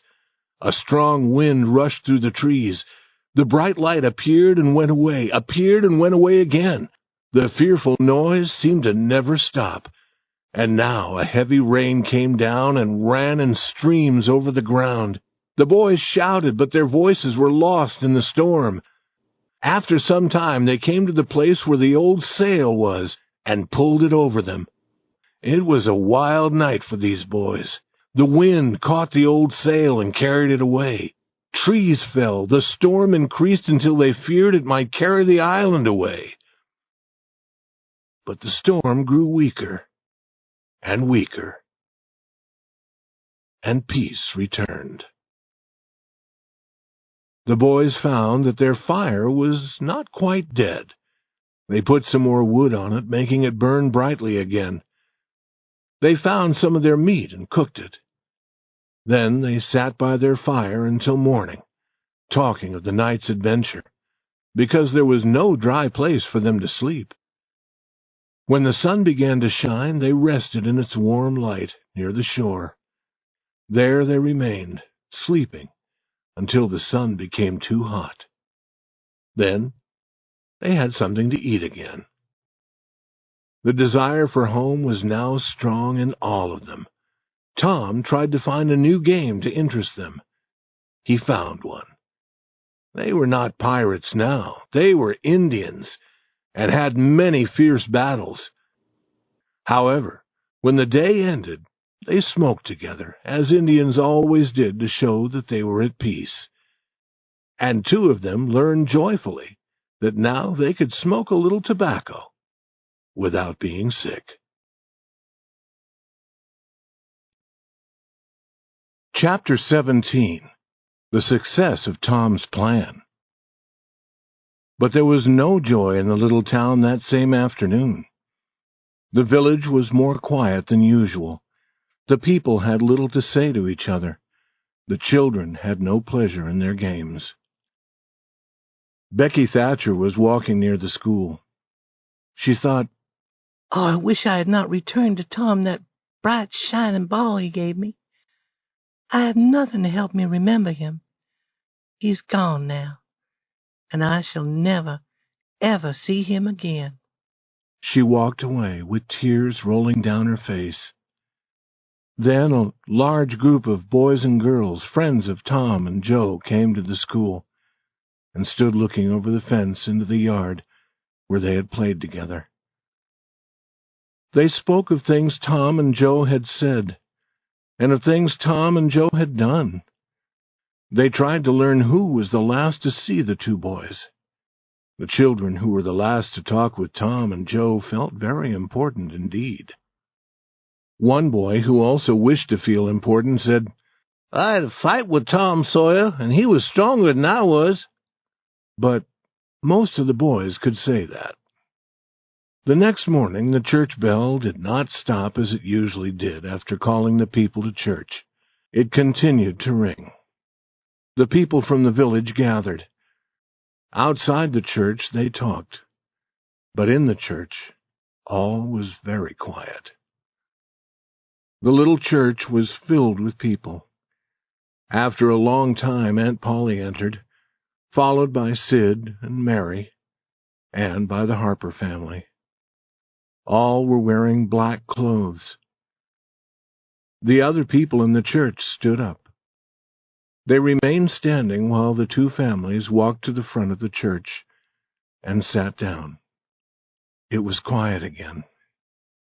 All prayed, and then a song followed. Now the church leader began to talk of the boys. He told how good they had been. People were sorry to remember that they had not seen the truth earlier when they had thought that these boys were bad. Tears were falling from all eyes.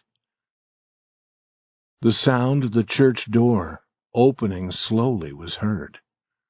One pair of eyes, and then another, turned to look. Then all in the church seemed to turn at the same time, and people rose and watched while the three dead boys walked to the front of the church. Tom was first, Joe next, and last came Huck. They had been listening to every word. Aunt Polly, Mary, and the Harpers put their arms around Tom and Joe. Huck stood alone, not knowing what to do. He started to move away, but Tom stopped him and said, "Aunt Polly, this is not right. Some person must be glad to see Huck, and some person shall be. I am glad to see him, dear boy." She put her arms around him also, and now Huck felt more strange than before. "Sing, and sing your best!" cried the church leader. And all the people did sing. There had never been such singing in that church. Tom Sawyer, the pirate, knew that no moment in his life could be prouder than this.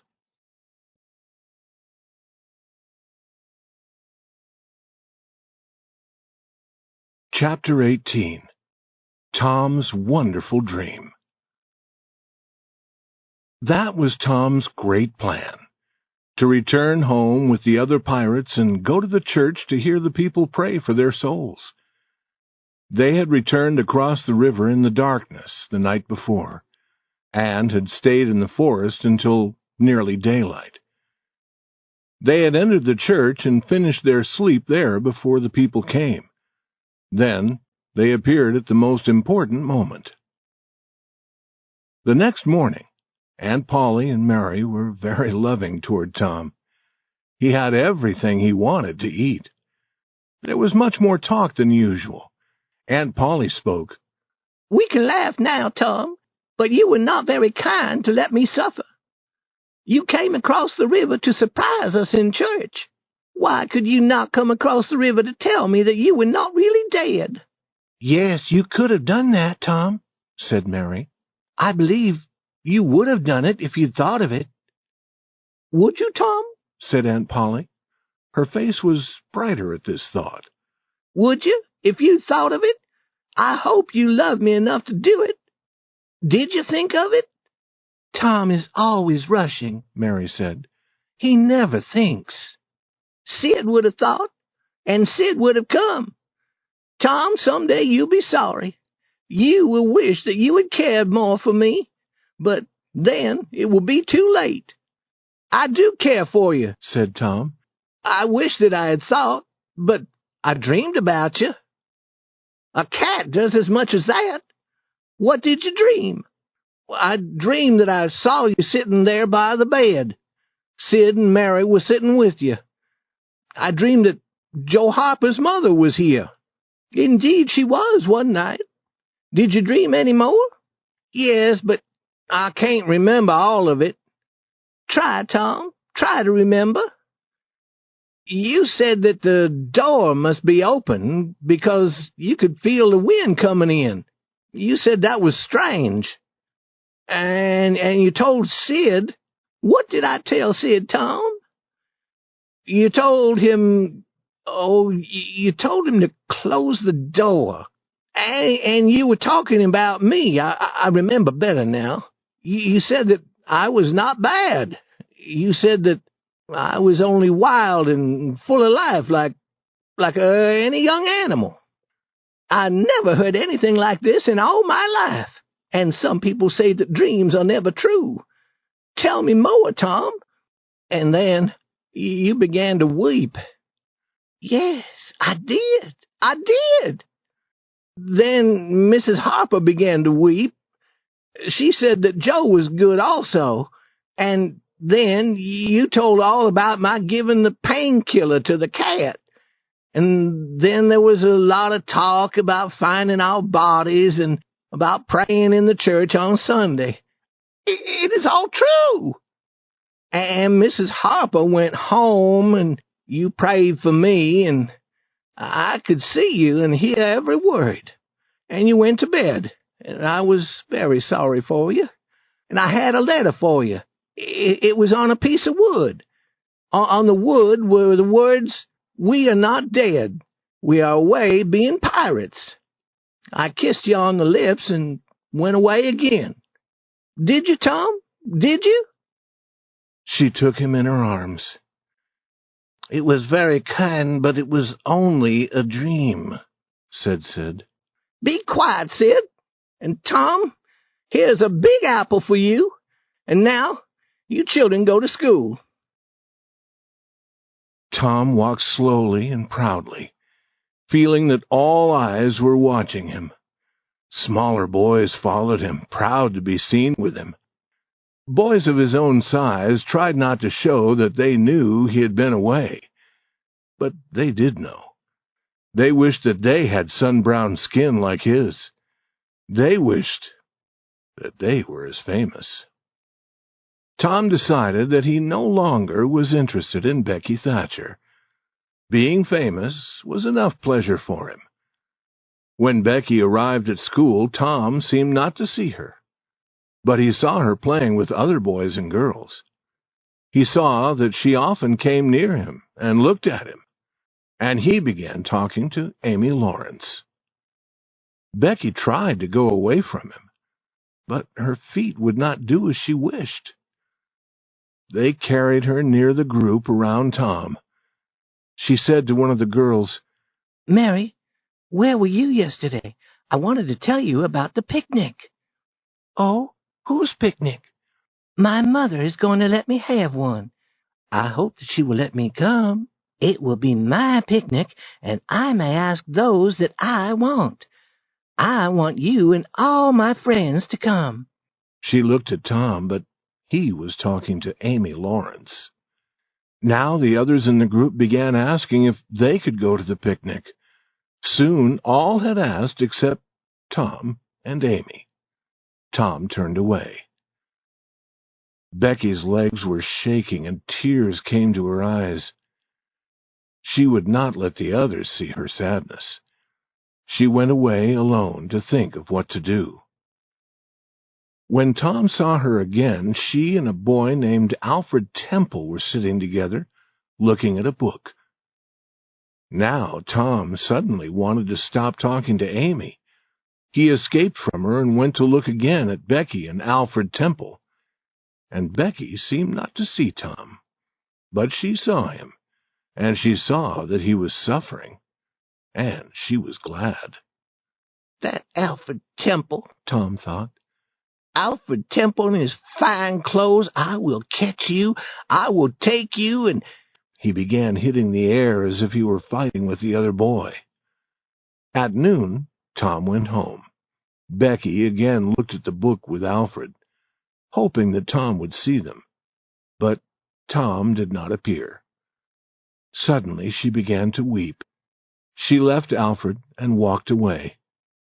Alfred followed, hoping to find some way to make her happy again, but she said, "Go away. I never want to see you again." Alfred was quick to understand. Becky had been trying to make Tom suffer. Alfred went into the school. He saw one of Tom's books and thought how he could hurt Tom. He opened the book to the page they were to study that afternoon. He destroyed the page in a manner that would make it seem that Tom had done it. Becky, looking in the window, saw him do it. She thought of telling Tom. Then she decided that she would not. She would let the school teacher beat Tom for what had happened to his book. Chapter 19. Tom Tells the Truth. Tom arrived at home feeling very sad, and his aunt's first words made him feel no better. "Tom, I ought to beat you. Aunt Polly, what have I done? I went to see Mrs. Harper to tell her about your dream. Joe had already told her that you were here that night. Tom, I do not know what to think of a boy like you. I believed your story of your dream. I expected her to believe it.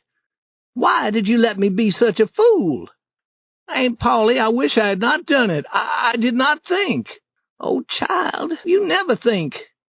You never think of anything but yourself. You could think of enough to come here and laugh at our troubles. You could think to tell that story of a dream, but you could not think to save us from suffering.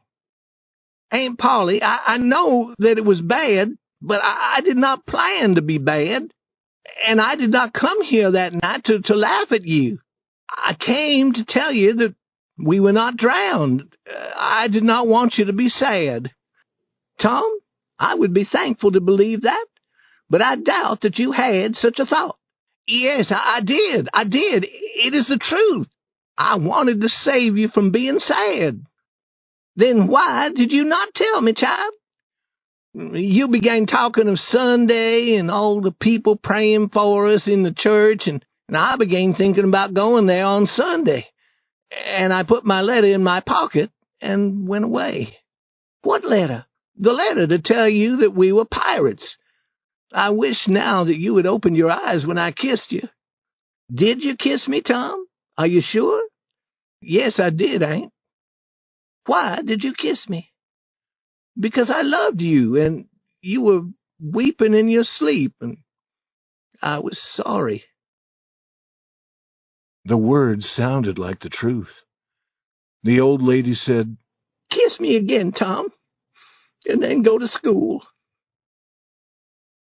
When he was gone, she looked at his little coat. In the pocket she found his piece of wood with the writing on it.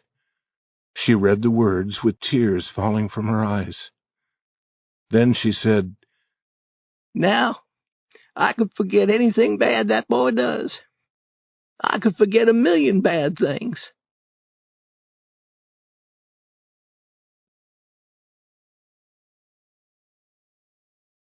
Chapter 20. Becky Has a Problem. Tom was happy again. He started walking to school and soon saw Becky Thatcher also going toward the school. Quickly he ran to her and said, I'm sorry I acted as I did this morning, Becky. I won't ever be like that again. Please let us be friends. The girl stopped and looked into his face. Go away, Mr. Thomas Sawyer. I will never speak to you again. Then she started walking again. Tom was so surprised that he could think of nothing to say. And he was filled with anger. If she were a boy, he knew that he would fight her. Becky was also full of anger. She was thinking of the pleasure of watching the teacher beat Tom for destroying a page in his book. She did not know that she would soon have trouble also. The teacher had a book that he was studying. Every day he would read some pages when he was not busy. Every boy and girl in the school wondered about this book, but none had ever seen its pages. Now, as Becky passed the teacher's table, she saw the book. She opened it and began to look at it. Then Tom appeared at the door. Becky hurried to close the book. Her hand caught the page, and suddenly it was in two pieces. Becky began to weep. You were bad, Tom Sawyer, to come and watch me. And now you will tell the teacher, and he will beat me. And what shall I do? I have never been beaten in school. But I know what is going to happen to you. You wait, and you will see. Then, weeping, she ran outside. Tom said to himself, What a fool a girl is. What is a beating in school? That is nothing, and I will not tell who opened the book. The teacher will ask who did it. He will call each name, and when he says the right one, he won't need an answer. He'll see the answer in her face. School began, and soon Tom's book was discovered. He said that he had not destroyed the page, but the teacher did not believe him. Tom had his beating. Becky watched, trying to feel happy about this. But she almost stood up to tell the truth about Alfred Temple. An hour passed. The boys and girls were all busy with their books. The teacher opened his book. Tom looked at Becky. He had seen small and hunted animals in the forest. Now Becky seemed like one of them. He wished that he could help her, but what could he do? The next moment the teacher stood before the school. Every eye turned away from his. All the boys and girls were afraid of him. He spoke. Who did this to my book? There was not a sound. Benjamin Rogers? No. Joe Harper? No. Amy Lawrence? No. Gracie Miller? No. The next name was Becky Thatcher. Tom was shaking from head to foot. He saw her face, white with fear. Rebecca Thatcher, look at me. Did you do this to my book? Tom jumped to his feet and shouted, I did it. All looked at him. They could not believe what they had heard. This was madness. Tom stepped forward to take his beating. The surprise, the thankfulness, the love shining from Becky's eyes seemed pay enough for 100 beatings.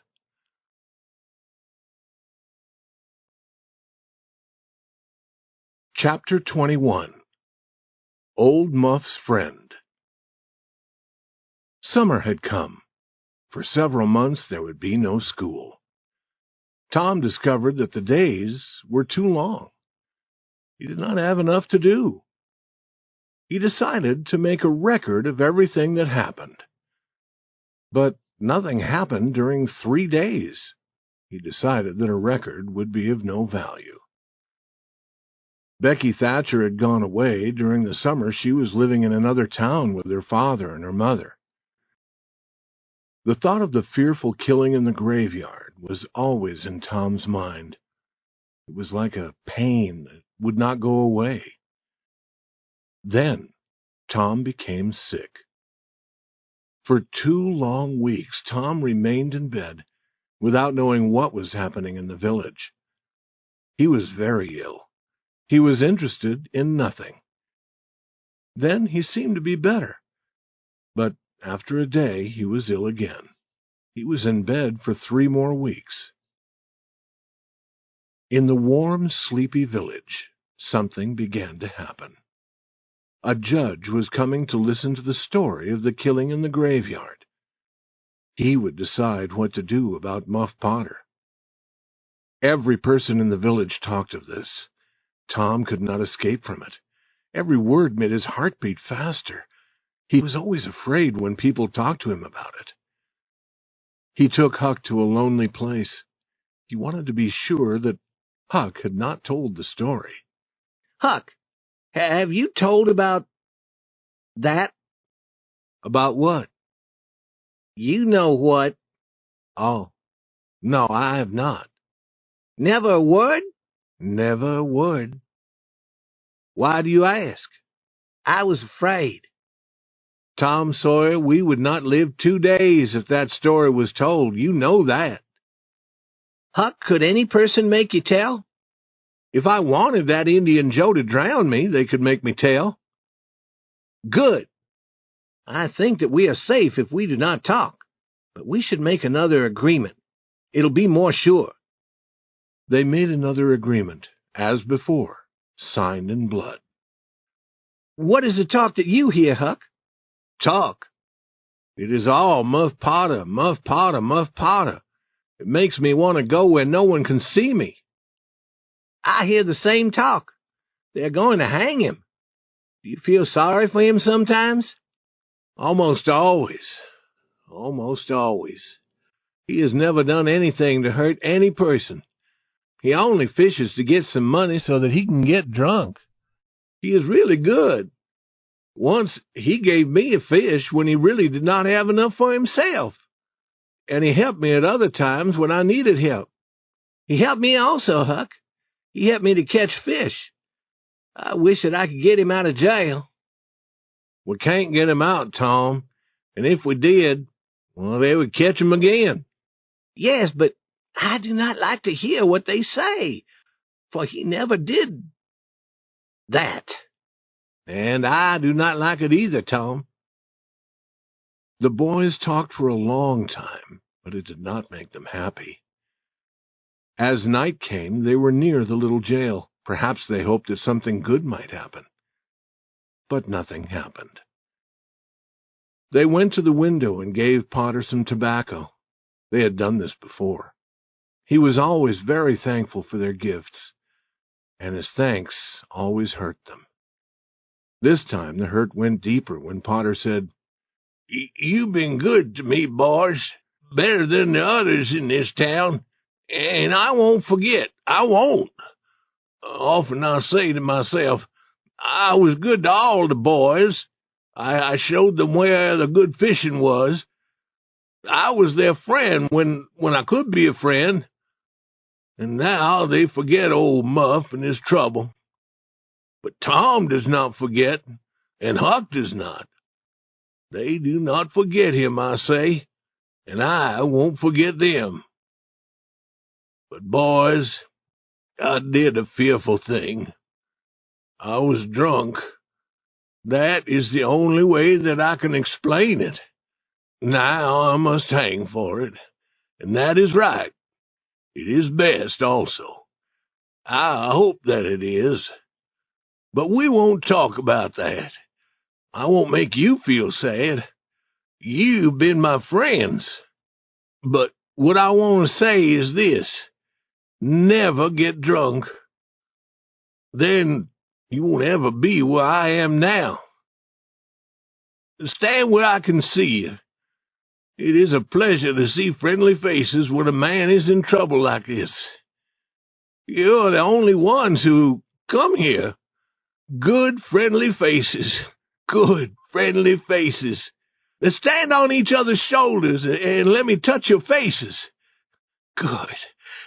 Let me touch your hands also. Little hands and weak, but they could have helped Muff Potter, and they would help him more if they could. Tom went home feeling very, very sad.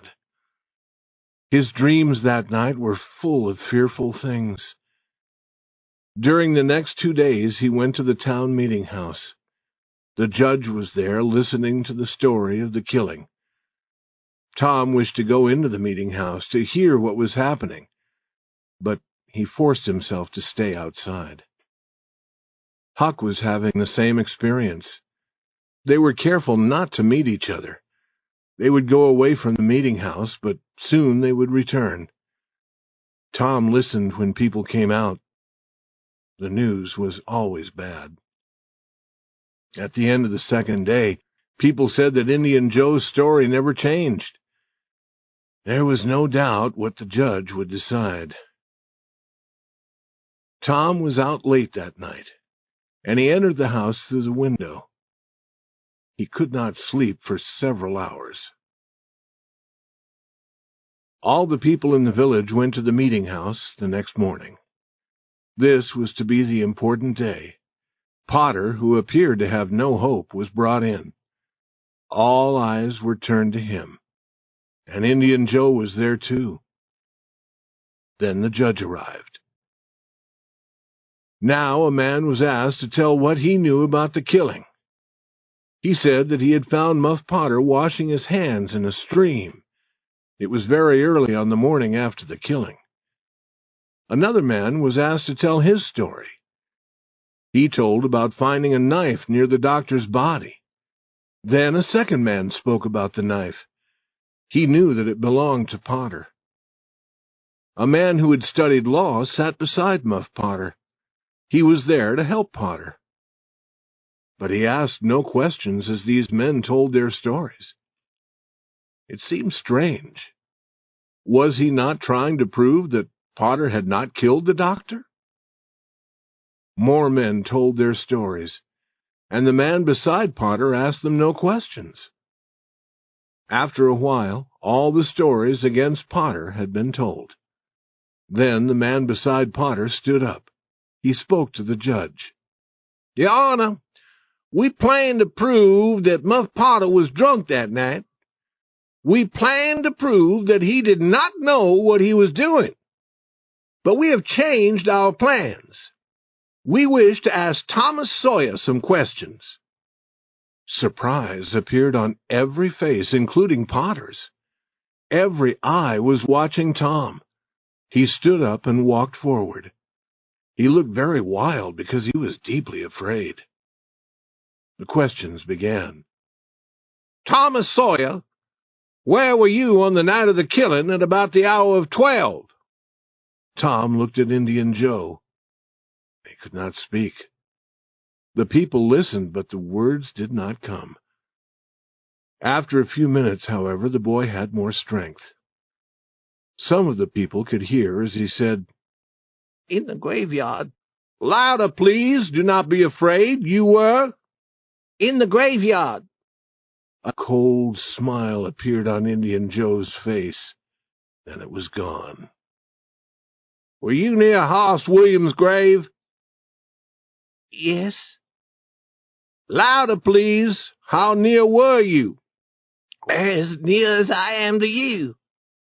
"Could you be seen?" No. I was behind the trees at the edge of the grave." "Was another person with you?" Yes.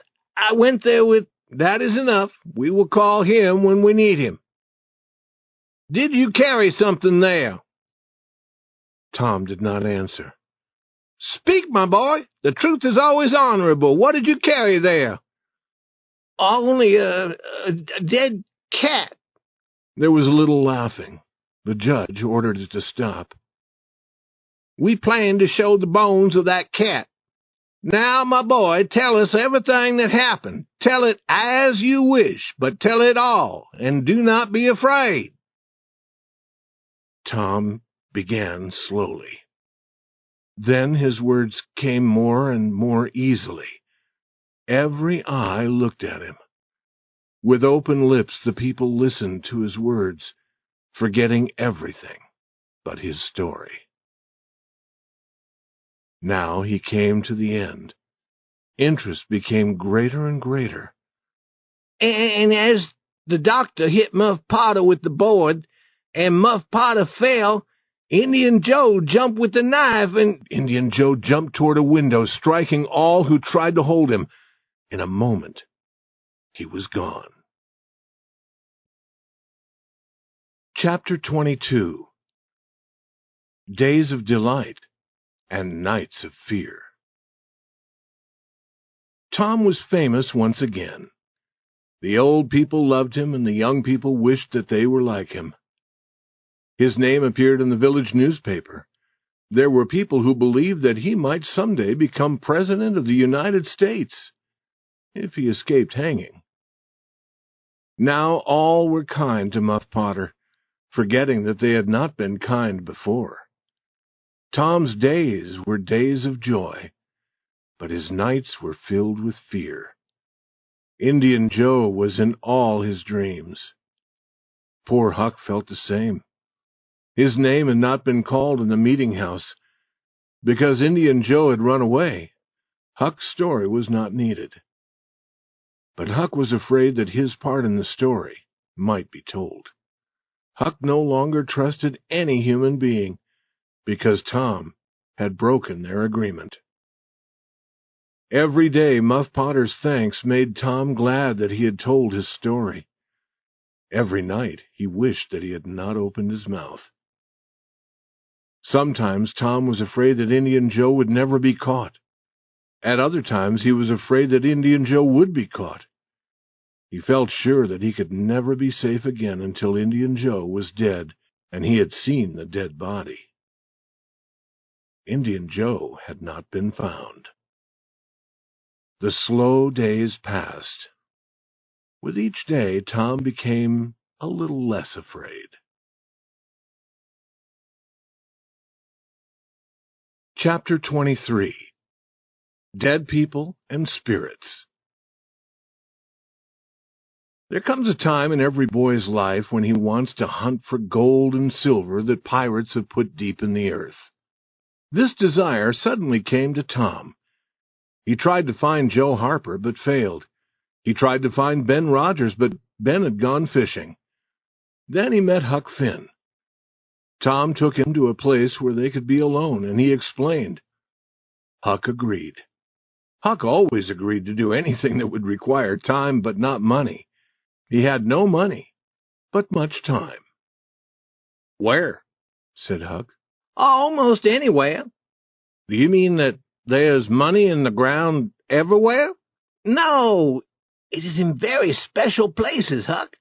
Sometimes on islands, sometimes in old boxes under the end of a dead branch of an old tree, but mostly under the floor in a house where the spirits of the dead gather."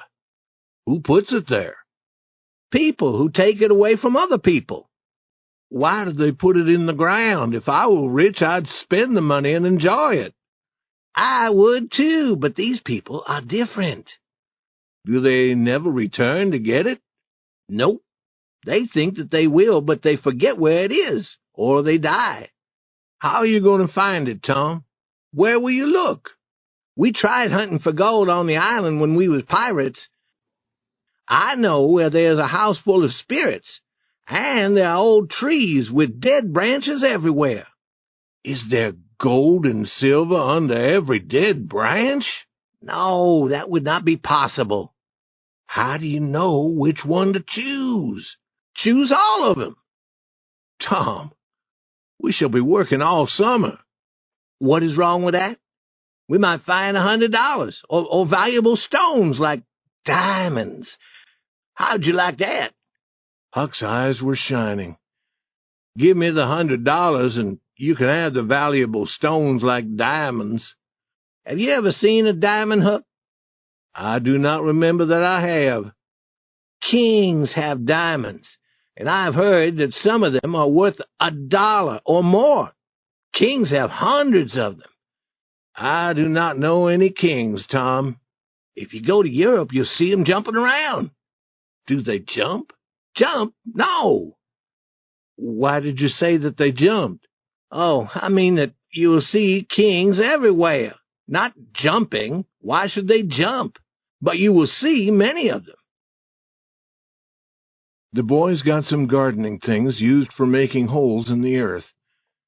Then they walked 3 miles to an old tree with a single dead branch. They were very hot, and they sat in the shade of another tree to rest and smoke. Tom said, Huck, if we find some money, what will you do with it? Spend it before my father takes it and spends it. What will you do with yours? I will get married. Married? Tom, you would be a fool. Think of my father and mother. Fight. They were fighting all the time, I remember. The girl I marry won't fight. Tom, they're all the same. Who is she? I won't tell you now. If you marry, I will be more lonely than I am now. No, you won't. You will come to live with me. Now, we must start working. They worked for half an hour. They found no box of money in the hole that they were making. They worked for another half hour. Then Huck said, Is the money always so deep in the ground? Not always. Perhaps this is not the right place. They began on the other side of the tree. They worked without talking for a while. Then Huck stopped to dry his face and said, Where do we try next? There's an old tree on Cardiff Hill behind Miss Douglas's house. That might be a good place. But won't she take the money away from us? It is her land. If you find money in the ground, it belongs to you. It does not belong to the owner of the land. That was fine. The work continued. After a while, Tom said, We must be in the wrong place again. Oh, I understand. What a fool I was. We must know where the shade of the dead branch is under the light of the moon in the middle of the night. That is where we must hunt for the money. The boys stopped work and returned to the tree that night. It was a lonely place. They talked little. When they felt that the right hour had come, they found the shade in the moonlight under the branch and began to work. Their interest was strong. They worked fast. The hole grew deeper and deeper. But every time they found something hard in the earth, it was only a rock. After a while, Tom said, Huck, we are wrong again. We can't be wrong. We saw the shade of the branch. But perhaps the time was not right. We guessed. We did not know. We should stop trying, Huck said. We never know the right time, and I do not like the middle of the night with spirits of dead men around. I feel that there is one behind me all the time, and I'm afraid to turn. I feel the same, Huck, and they almost always put a dead man in the hole to guard the gold and silver. They do? Yes, they do. I've always heard that. Tom, I do not like to be where there are dead people. They will certainly cause trouble for us. And I do not like it. Suppose this one should lift his head. He's only bones now. Suppose his bones should speak to us. Stop that talk, Tom. That is a fearful idea. Huck, I do not like this place. We can try another. Where? The old house where the spirits gather. Tom, I do not like spirits or their houses. Dead people may speak to us, perhaps, but they won't come quietly behind us as spirits do, and then suddenly make fearful noises. But, Huck, spirits travel only at night. We can go to the house in the day. That is true, But people never go near that house in the day or the night. That is because a man was killed there. But nothing is seen except in the night, and then only blue lights are seen. When you see those blue lights, Tom, you know that spirits are near, because only spirits use them. I agree to go to the house if you want to, but I do not think that it is safe.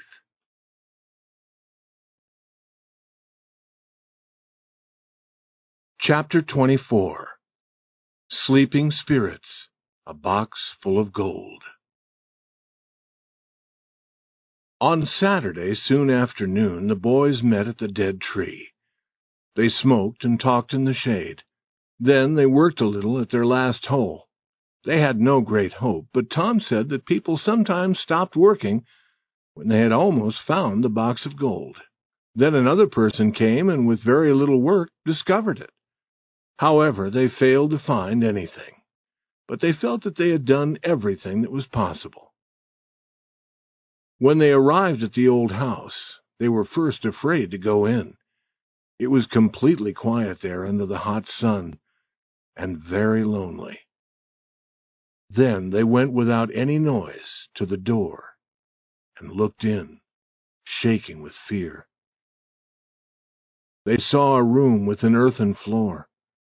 There was a place where a fire had been built, windows without glass, and dust was everywhere. They entered. They did not dare to speak. Their ears were ready to hear any small sound. Their legs were ready to carry them quickly outside again. Soon their fear became less. They looked around with interest. Then they wanted to look at the room above. They found nothing up there and were starting to go down when— "Be quiet!" Tom's voice was shaking. "What is it?" Huck asked, becoming white with fear. "There! Hear it?" "Yes, we must run." "We can't move. They're coming toward the door." The boys were on the floor, looking down into the room below through holes, sick with fear, waiting. 2 men entered. Both boys had seen one of the men in the village. He seemed to be very old. He had long white hair hanging around his shoulders and much white hair growing on his face. It seemed to the village people sad that he could neither hear nor speak. The other man was a stranger. He was wearing very old clothes. His face was not pleasant. He was talking as they entered. The 2 men sat on the ground with their backs against the wall. "No," said the other man. "I've been thinking about it. I do not like it. They will catch us." "You fool," said the man who was believed not to be able to hear or speak. "You are afraid." The boys were now shaking with fear. This man was Indian Joe. Joe said, "We were not caught before, but that was different. They may catch us here in this house," Joe said. "I wanted to leave here yesterday, but those boys were playing on Cardiff Hill. They would have seen us." Those boys were Tom and Huck. They were shaking again. What would have happened to them yesterday if they had come to this house? They wished that they had waited a year before coming. The 2 men had brought some food, and they began to eat. After a while, Joe said, "When it is dark, go home. Wait there until you hear from me. I will go into the village once again. Then we will do the job we planned. And then we will run far away. Now, I need sleep. You stay here as a guard." He was soon asleep, and then the guard, too, was soon sleeping. The boys took a long, thankful breath. Tom said, "Now's our chance. Come." Huck said, "I can't. I would die if they opened their eyes." He would not move, and Tom started to leave alone. But the old floor made so much noise that he stopped, almost dead with fear. Slowly time passed until the sun was going down. Indian Joe sat up and called the other. He said, "It is almost time for us to be moving. What shall we do with our money? Shall we leave it here until we're ready to run? 600 silver dollars is heavy to carry. We can put it in the ground, deep." His friend agreed. He went to the place where the fire had been built, raised one of the big stones from the earthen floor, and took out a big bag of money. The boys began to forget their fears. $600 would make 6 boys rich, and they knew where Indian Joe was putting it. Indian Joe was in a corner making a hole in the ground with his knife. The boys did not dare to speak, but they looked at each other often. These looks were easy to understand. Their meaning was, "Oh, how glad we are now to be here." They heard Indian Joe's knife strike something hard. "Look here," he said. "What is it?" asked his friend. "It is an old box," Joe said. "Help me lift it." "No, I have broken it open."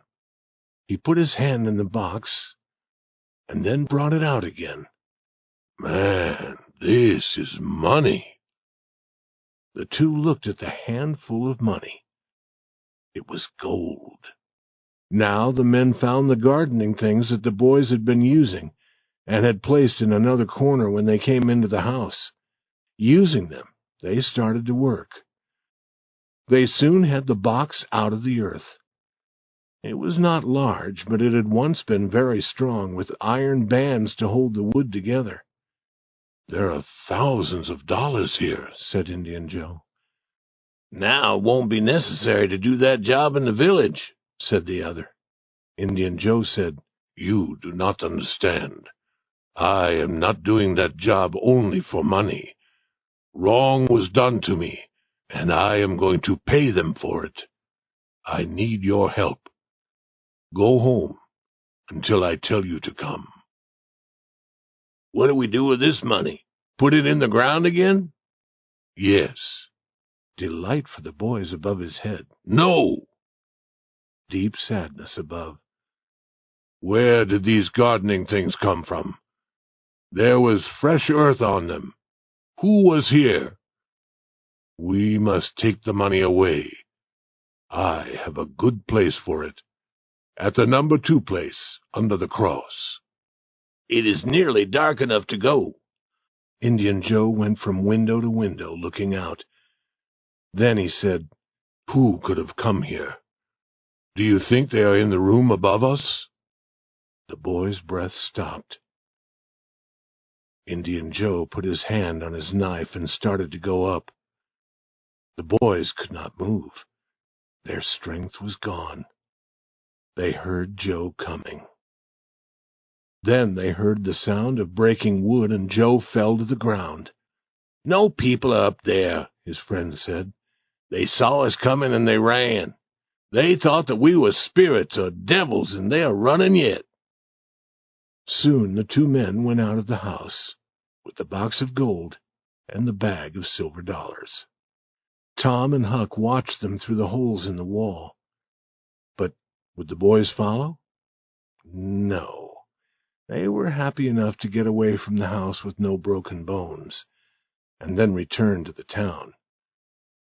They did not talk much. They decided to watch in the town for Indian Joe and then follow him to the number 2 place. Tom had a fearful thought. "Indian Joe said that he would pay wrong with wrong. Was he talking about us, Huck?" Feeling suddenly weak, Huck almost fell to the ground. Chapter 25. Doubts. The adventure of the day troubled Tom's dreams that night. 4 times he had his hands on that gold. 4 times he opened his eyes and discovered that he had nothing. In the early morning, as he was in bed thinking of his great adventure, it all seemed strangely far away. It might have happened in another world or in a time long past. Then the thought came to him that the great adventure itself must be a dream. The amount of money was too big to be real. He had never seen as much as half $100 before. He decided to find Huck and let Huck talk. He would ask Huck no questions.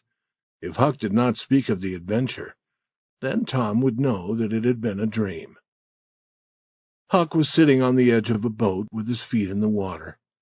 He seemed very sad. "Hello, Huck." Hello yourself. No words for a minute. "Tom, if we had not put our gardening things in that corner, we would have that money." "It was not a dream. It was not a dream. But I almost wish that it was." Dream. If Indian Joe had found us, you would know that it was not a dream. I have had dreams about him all night. "We must find him, find the money. We must find his number 2 place. Perhaps it is the number of a house." No, Tom, the houses in this town do not have numbers.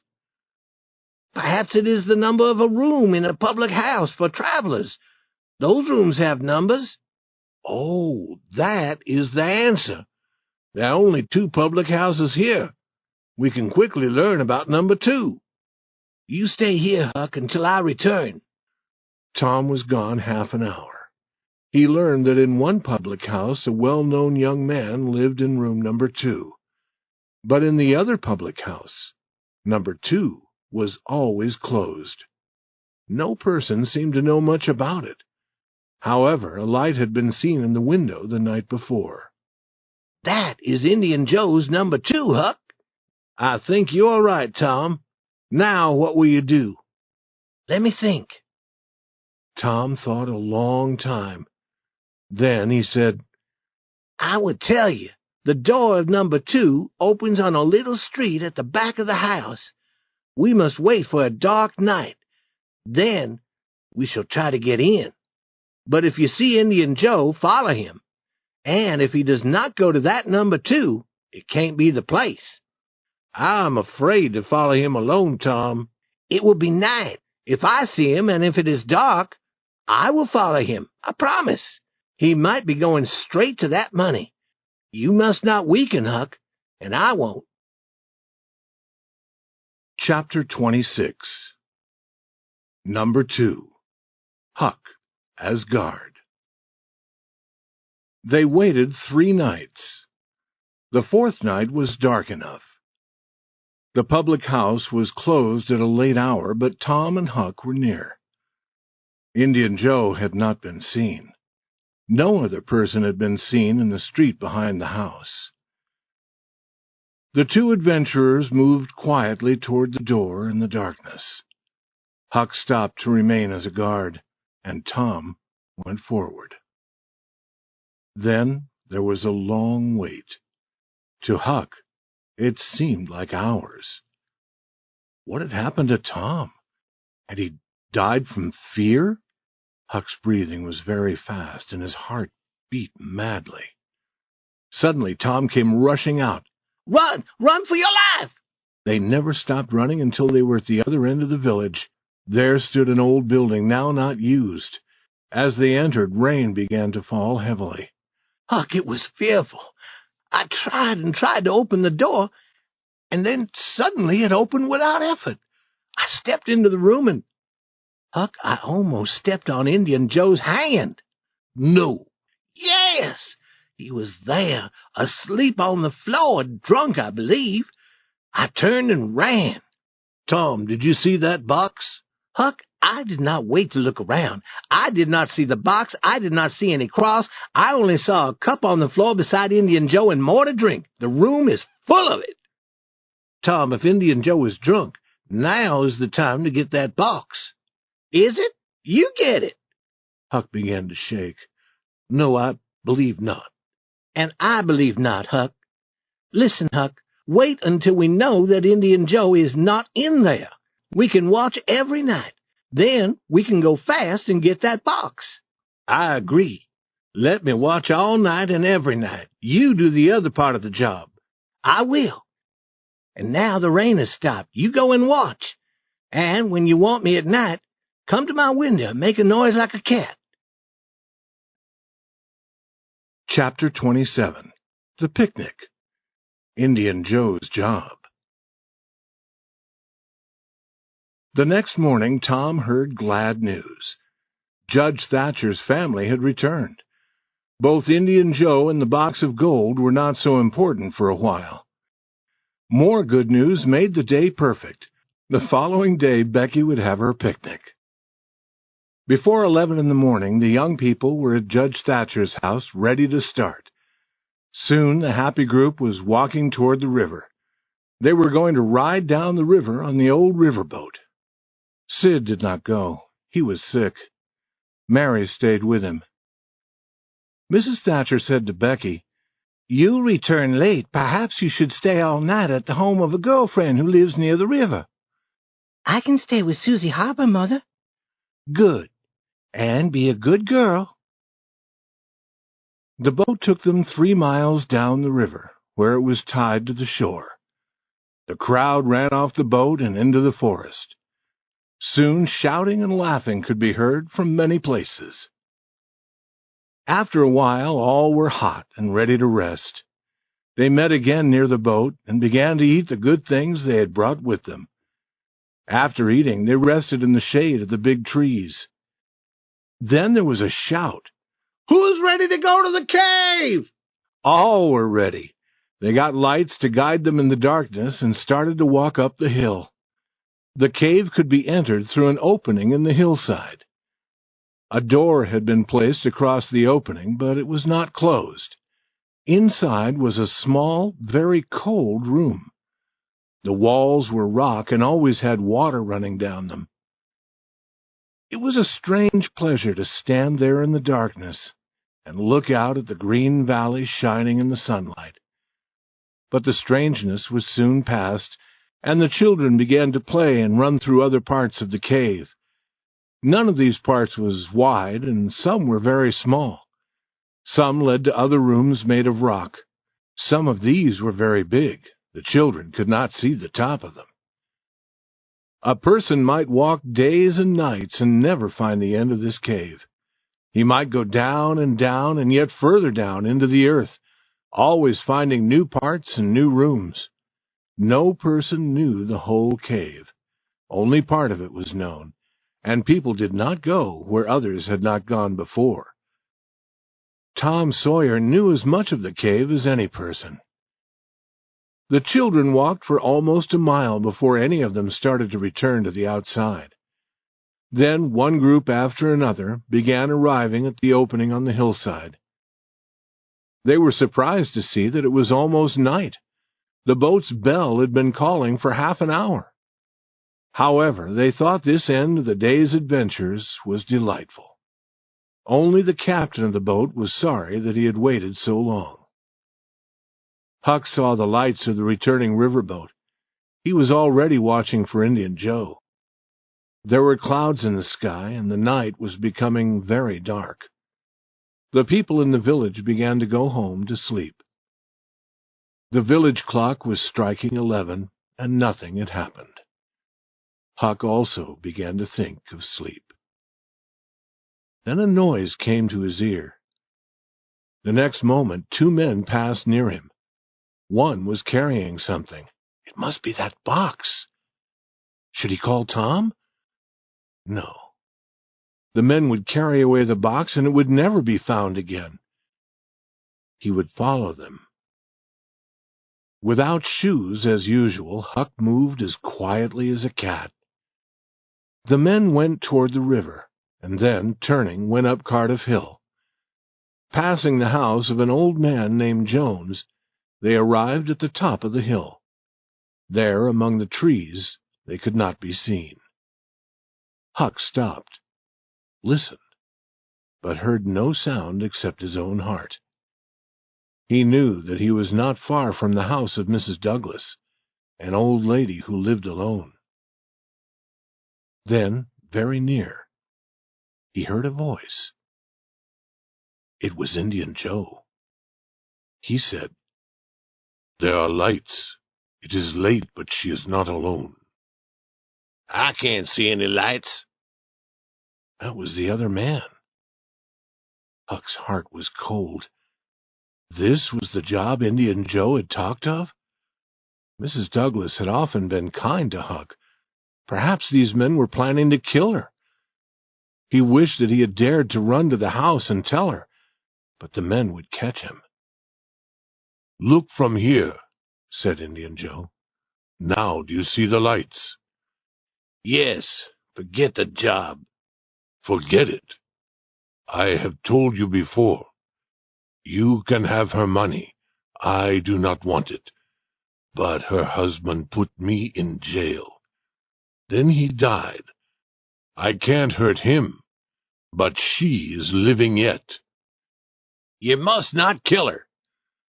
I will not kill her, but I am going to cut her face, and that hurts a woman more than killing. You will help me, or I will kill you. And if I must kill you, I will kill her too. Then she can't tell who killed you. If we must do it, then do it now. No. Wait until the house is dark. Huck knew that all would be quiet, and the quiet would be more fearful than the talk of killing. Very, very carefully, he moved down the hill. When he dared, he began to run. He arrived at Mr. Jones's house and beat on the door. Mr. Jones and his two strong sons opened a window and looked out. What is that noise? Who are you? What do you want? Let me in, quick. Who are you? Huckleberry Finn. Quick, let me come in. Huckleberry Finn, indeed. Is that a name to make me open a door? But let him come in, boys. What does he want? Please never tell that I told you, were Huck's first words. I would surely be killed, but Mrs. Douglas has been a good friend to me. I want to tell you. Speak, said the old man. We will never tell, boy. 3 minutes later, the old man and his sons, carrying guns, were going up the hill. Huck went only part of the way. Then he stopped behind a large stone and listened. Suddenly he heard the guns and a cry. He waited for nothing more, but ran down the hill as fast as his legs could carry him. Chapter 28. The old man reports. Hope begins to weaken. The next day was Sunday. In the very early morning, Huck called gently at the old man's door. Please, let me come in. It's only Huck Finn. That name will open this door night or day, boy. These were strange words to the boy's ears. He could not remember hearing any so kind and pleasant before. The door was quickly opened, and he entered. Now, boy, I hope that you're hungry, 'cause as soon as the sun comes up, we'll have something hot to eat. We hoped that you would come here again last night. When I heard the guns, I ran for 3 miles. I came now because I want to know what happened. I came before daylight because I do not want to meet those men, living or dead. They are not dead, boy. We are sorry for that. They heard us coming, and they ran. And then we went down to the village to get help. Men have gone to watch at the river. More men will hunt through the forest today. My sons will join them. I wish we had seen those 2 men. Could you see them in the dark? I can tell you about them. One is a man that you have seen in the village. He has long white hair, and he can't hear, and he can't talk. Then he told about the other man's face and clothes. When his sons had gone, Mr. Jones asked Huck why he had followed the men up the hill. Huck told, after much thought, that one man was Indian Joe. But he did not tell about the box of money. Soon people began coming to the house, and Huck went where they could not see him. Mrs. Douglas was among the first to come. She came to thank Mr. Jones for saving her from being hurt by the men. You should not thank me, he said. There's another person who did more to help you. but he does not want thanks." All the people in the village went to church early that day. They wanted to talk about the two bad men. The two men had not been found, and nothing had been learned about where they had gone. Leaving the church, Mrs. Thatcher walked behind Mrs. Harper. She said, "Is my Becky going to sleep all day?" "Your Becky?" "Yes, she stayed with you last night, I believe." "No." Mrs. Thatcher stopped suddenly. She seemed ill. At that moment, Aunt Polly joined them. She said, "Good morning, Mrs. Thatcher. Good morning, Mrs. Harper. I suppose that my Tom stayed with Fred or Joe last night without telling me, and now he is afraid to come to church." Mrs. Thatcher seemed more ill than before. She moved her head, saying no. "He did not stay with us," said Mrs. Harper. Her face showed surprise and a little fear. Aunt Polly also showed fear. "Joe Harper," she said, "have you seen my Tom this morning?" "No." "When did you see him last?" But Joe could not remember. People had stopped moving out of the church. The story traveled quickly among them. Children were questioned. No child could remember seeing Becky and Tom on the returning riverboat. It was dark then. No person had thought of counting the group. A young man now said that Tom and Becky might be lost in the cave. Mrs. Thatcher closed her eyes tightly. Aunt Polly began to weep. Within 5 minutes, bells were ringing and all the people were gathering. What had happened at Mrs. Douglas's house was not important now. In half an hour, 200 men were going either by river or by road toward the cave. Through the long afternoon, the village seemed dead. Many women went to visit Aunt Polly and Mrs. Thatcher. They wept with them, and that was more help than words. Through the long night, the town waited for news. But in the morning, only this news came: send more food and more lights. Mrs. Thatcher was almost ill, and Aunt Polly also. Old Mr. Jones came home from the cave at noon and discovered that Huck was sick. Mrs. Douglas came to care for him. Other men began to return from the cave, but the stronger men continued their hunt. They visited the far parts of the cave. They shouted, they shot guns, but they had no answer. Often a light would be seen far away, and they would think that the children were found. But the light always belonged to another of the hunters. The names Becky and Tom were found marked on a rock, and the string that had tied Becky's hair was found. 3 days and nights passed.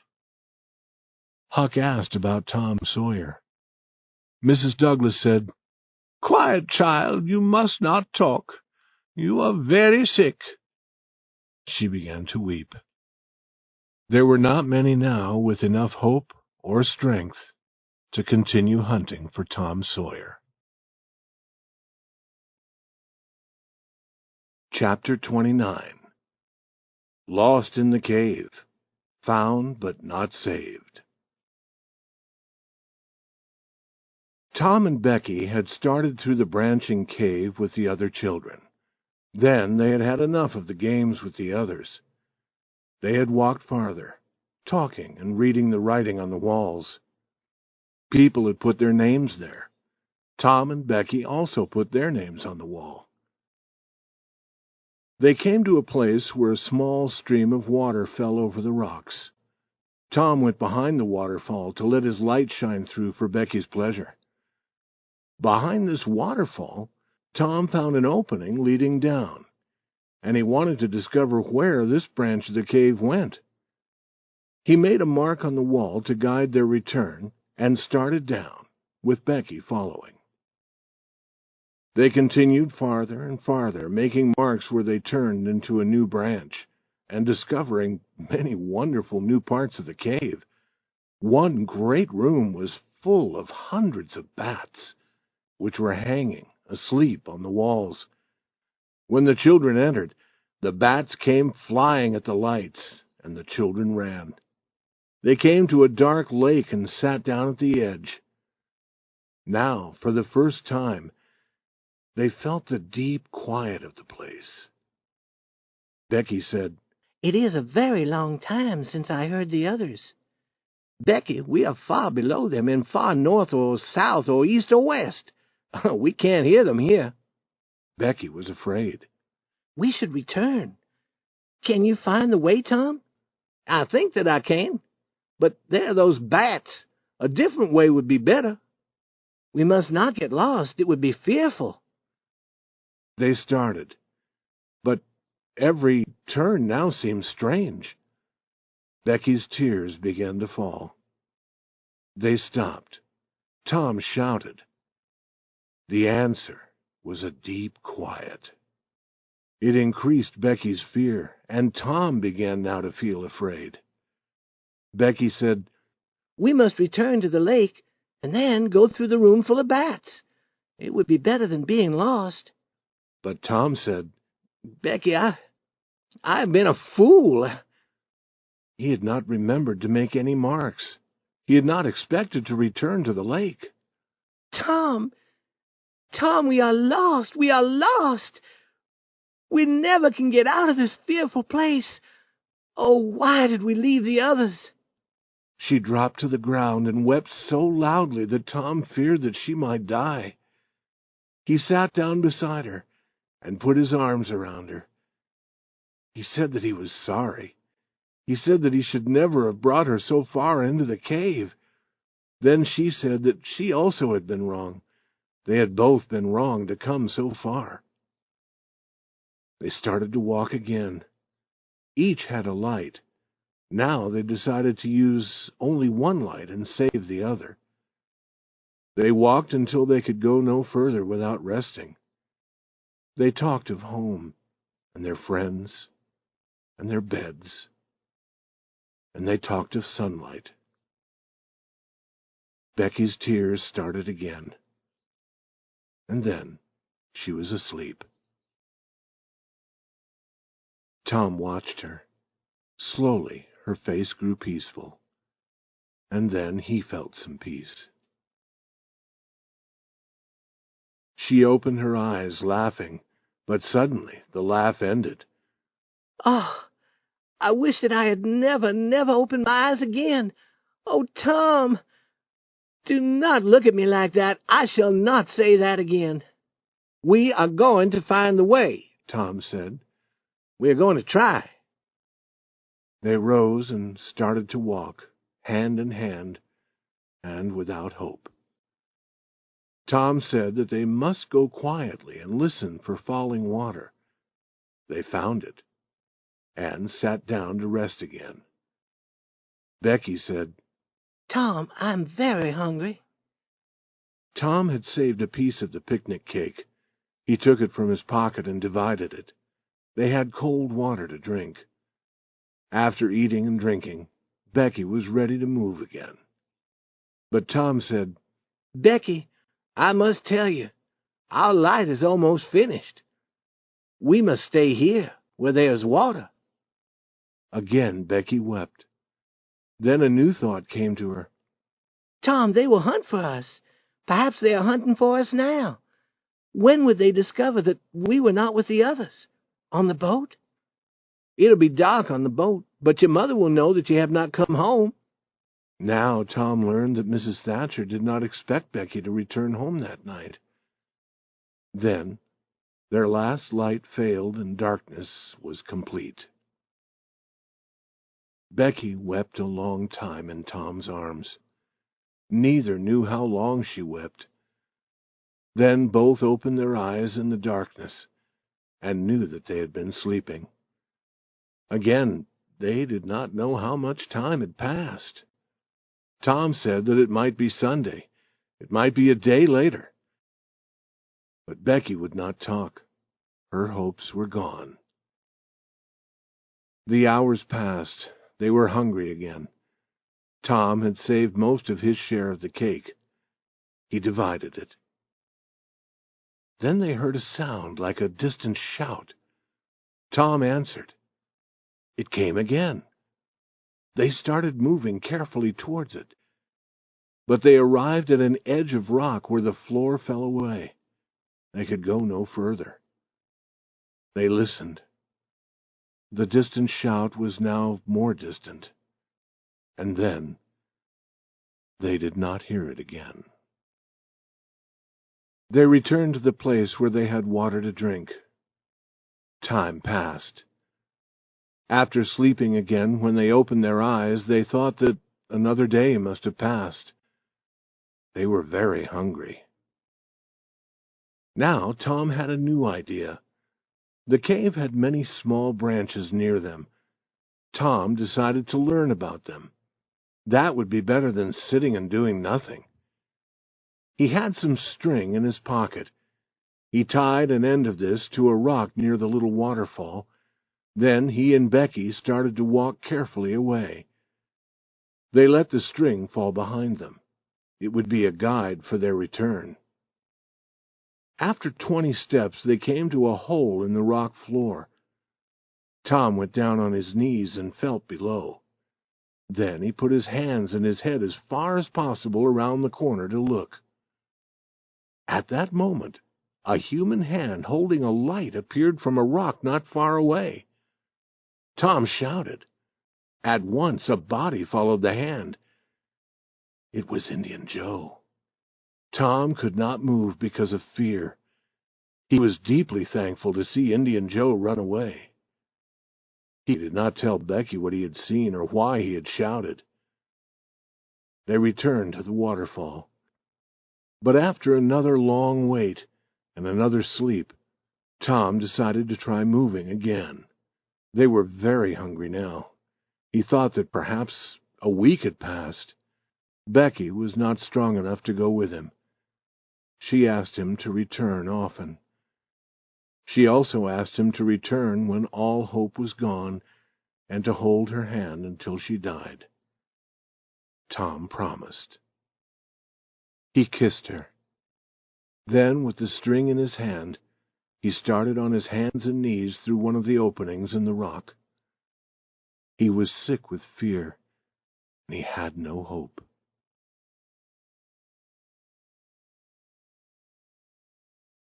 Chapter 30. Tom tells the story of their escape.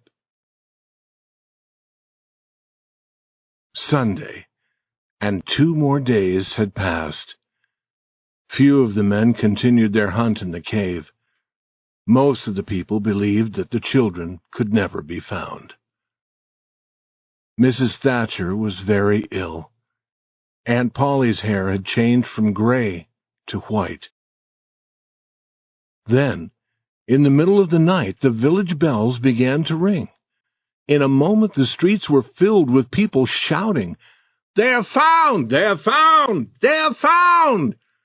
All moved toward the river and met the children as they were carried home. Aunt Polly's happiness was complete. Mrs. Thatcher's happiness would be complete when the news reached her husband. He was yet in the cave, continuing the hunt. Tom lay on a bed telling the story of his wonderful adventures. They had gone in one direction as far as the length of the string. Then he had tried another opening. Then he had tried a third. He was ready to try another when he saw a distant light. He thought that it was daylight. He dropped the string and ran toward it, and put his head out through a small hole. And there was the great river on which the boat had brought them to the picnic. He told how he then returned for Becky. She did not believe him. She told him to let her die. But after a while she went with him. When she saw the daylight, she almost died of joy. He told how he got himself through the hole, and then helped her. They saw some men in a boat and shouted. At first the men didn't believe their wild story, because, the men said, "You are 5 miles south of the door of the cave." But they believed the children after a while, and took them to a house where they were given food and allowed to rest before being taken home. It was several days before Tom and Becky were strong again. Tom learned of Huck's sickness and went to visit him. Mrs. Douglas would not let Tom talk about his adventures because Huck was not strong enough to listen. Also, she would not let the boys talk about what had happened at her house on Cardiff Hill. Tom learned about that at home. He heard also that the other man who had been with Indian Joe had been found in the river. He had drowned while trying to escape. About 2 weeks later, Tom visited Becky at home. Judge Thatcher and some friends were there. They asked Tom if he wished to go into the cave again. Tom said yes. "Others might wish to go also," the judge said, "but I had that door covered with iron, and it is closed. It can't be opened. No person will get lost in that cave again." "Oh, Judge," Tom said, "Indian Joe is in the cave." Chapter 31. What Happened to Indian Joe? A Return to the Cave. The news spread. In a few minutes, men were in boats on their way to the cave. Tom was in the boat with Judge Thatcher. When the door was opened, their eyes saw a sad sight. Indian Joe was on the ground, dead. Tom's experience in the cave made him understand Indian Joe's sufferings. But a heavy weight of fear had been lifted from Tom's heart. The next morning, Tom and Huck had an important talk. Now Huck told Tom about following Indian Joe up the hill to Mrs. Douglas's house. This part of the story was new to Tom. "And Indian Joe came from number 2 in that public house," Huck said. "And now we shall never know any more about that box of money." "Huck," Tom said, "that money was never in number 2. Huck, it is in the cave." "Say that again, Tom." "The money is in the cave." "Tom, is this true?" "It is true, Huck. Will you go there with me and help to bring it out?" "I will if I can go to the cave and not get lost." "Are you strong enough?" Tom asked. "I can't walk more than a mile, Tom." "It is 5 miles, Huck, for any other person, but I know a shorter way. I'll take you there in a boat. It'll be easy for you." "I want to start now, Tom." Tom agreed. "We want some bread and meat and our tobacco, and 2 bags, and some string and some lights." They took a friend's boat, and about noon the boys started their journey. Tom knew where to stop. They pulled the boat up on the shore.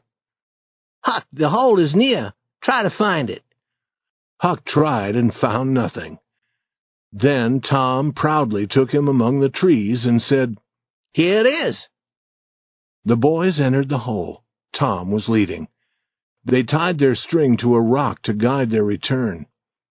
A few steps took them to the little waterfall, and Tom felt his whole body shaking. He told Huck that this was where he and Becky had been when they were lost. The boys were quiet now. The stillness and the darkness were heavy on their hearts. They continued walking, and soon they came to the place where the floor seemed to end. With the light they could see that they were on a hill leading to another rock floor below. Tom said, "Now I will show you something, Huck." He held his light high. "Look as far as you can around the corner. Do you see that? On the big rock? Tom, it is a cross. That is where I saw Indian Joe, Huck. And where's number 2? Remember what he said? Under the cross." Huck said in a shaking voice, "Tom, I want to go away from here." "What, and leave the money?" "Yes, leave it. Indian Joe's spirit is there." "No, Huck. His spirit is near the door where he died. That is 5 miles away." "No, Tom, it would guard the money." "I know about spirits, and you do also." Tom began to think that Huck was right. But then he had a different thought. "Huck, his spirit would not be near a cross." Huck agreed. "Tom, I did not think of that, but it's true. We must go down there and find the box." It was not easy to go down the hill of rock to the floor below. Tom went first, and Huck followed. Near the bottom of the great rock the boys found where some person had been eating and sleeping, but they found no money. Then Tom took his knife and used it to turn over the earth behind the great rock. The knife touched wood. Huck, you hear that? They pulled away some stones and some old boards. Behind these there was an opening under the rock. With his light, Tom went down. Huck followed. Tom went around a corner and shouted, Huck, look there! It was the box of money. There were also 2 guns. We have it, said Huck, putting his hands among the pieces of gold. We're rich, Tom. Huck, I was always sure that we would get it, and we have it. Can I lift the box? He could lift it, but he could not carry it. They put the money in their 2 bags and carried it up from the hole under the rock. Now we want the guns, said Huck. No, Huck, leave them there. We'll return and use them some other time. I think it is late, and I am hungry. We can eat and smoke outside in the boat. After eating and smoking, they returned up the river. It was dark when they arrived at the edge of the village. Huck, said Tom, we would take the money to Mrs. Douglas's house. I know a place near there to leave it tonight. Tomorrow morning we can count it and divide it. And then we can find a place in the forest where it'll be safe. You wait here now and watch it. I'm going to get Benny Taylor's little wagon. He soon returned with the wagon. They put the bags of money in the wagon and started toward Cardiff Hill. Near Mr. Jones's house they stopped to rest. Mr. Jones came out. Who is there? He said. Huck and Tom Sawyer. Come with me, boys. They're all waiting for you. Let me pull your wagon. It is very heavy. What do you have in it? Nothing of value, I'm sure of that. Boys will always work for things of no worth. Hurry now. The boys wanted to know why they should hurry. You'll learn when you arrive. Soon they were entering Mrs. Douglas's house, leaving the wagon near the door. All the important people of the village were there. The Thatchers were there, the Harpers, Aunt Polly, Sid, Mary, and many more. All were dressed in their best clothes. Tom and Huck were covered with earth from the cave. Aunt Polly's face was red when she saw Tom's face and clothes. Mrs. Douglas took the boys to a bedroom and said, Wash and dress now. Here are new clothes for both of you. Come and join the others when you are ready. Chapter 32. Mr. Jones's Surprise Fails. Huck said, Tom, we could run away. We could go through the window. Why do you want to run away? I can't join that crowd, Tom. Oh, that is nothing to be afraid of. I will take care of you. Sid appeared. Sid, why are all these people here? Old Mr. Jones has a surprise. But it won't surprise many people. Most of us know it already. What is the surprise, Sid? It is about Huck following Indian Joe and the other man to this house. But it won't be a surprise. You'll see, he laughed. Some person told about it. Tom said, You told. There is only one person in this town who would destroy a good surprise. You. Now go away, or I'll throw you out of this room. Some minutes later, Huck and Tom were eating at a big table with the others, when Mr. Jones stood up to speak. He told the story about Huck. It was true that it did not seem much like a surprise, but people tried to seem surprised. Mrs. Douglas thanked Huck again and again. She said that she would give Huck a room in her house and send him to school, and that later she would give him money to start a business. Tom said, Huck won't need it. He is rich. People tried not to laugh. Tom said, Huck has money. Perhaps you do not believe it, but he has. I can show you. He ran outside. "What is Tom doing now?" said Aunt Polly. "I never can understand that boy." Tom entered carrying the heavy bags. He opened them and let the yellow gold fall out on the table. "What did I tell you?" he said. "Half is Huck's and half is mine." All looked. None could speak for a moment. Then they asked Tom to explain. It was a long story, but it was full of interest. When Tom finished, Mr. Jones said, "I planned a surprise for this evening, but this surprise makes mine seem very small." The money was counted. There was more than $12,000. Some of the village people owned land and were much richer than Tom and Huck, but none had ever before seen so much money at one time.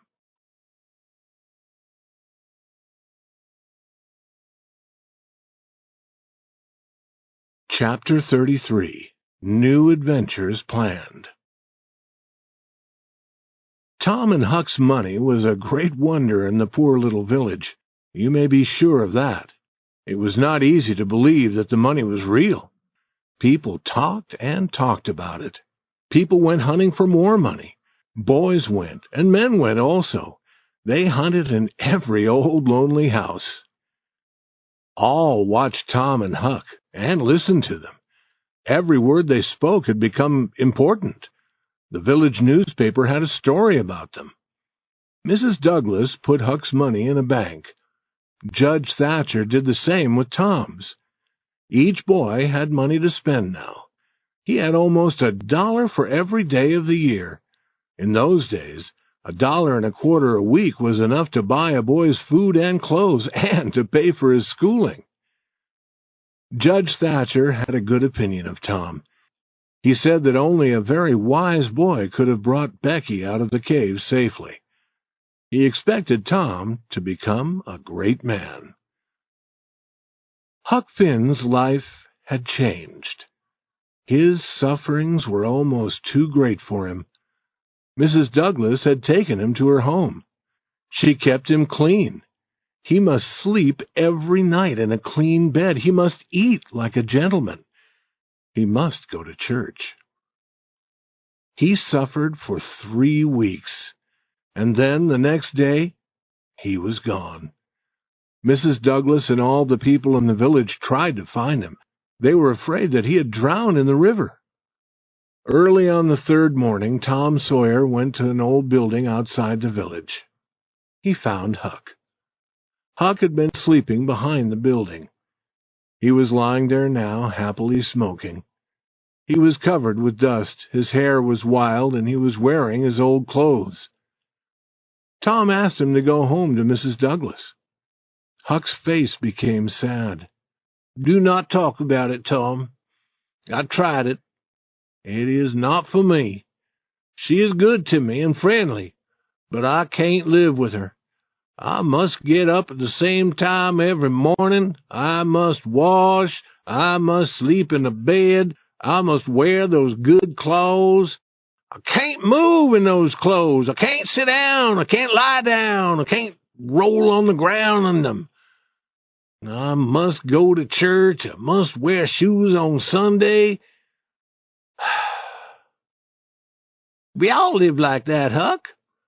Tom, I'm different. I can't live like that. It is easy to get food. Mrs. Douglas won't let me smoke.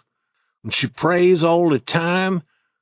I had to leave, Tom, or I would die. When school begins, I would have to go to school. Tom, being rich is no good. I wish I was dead all the time.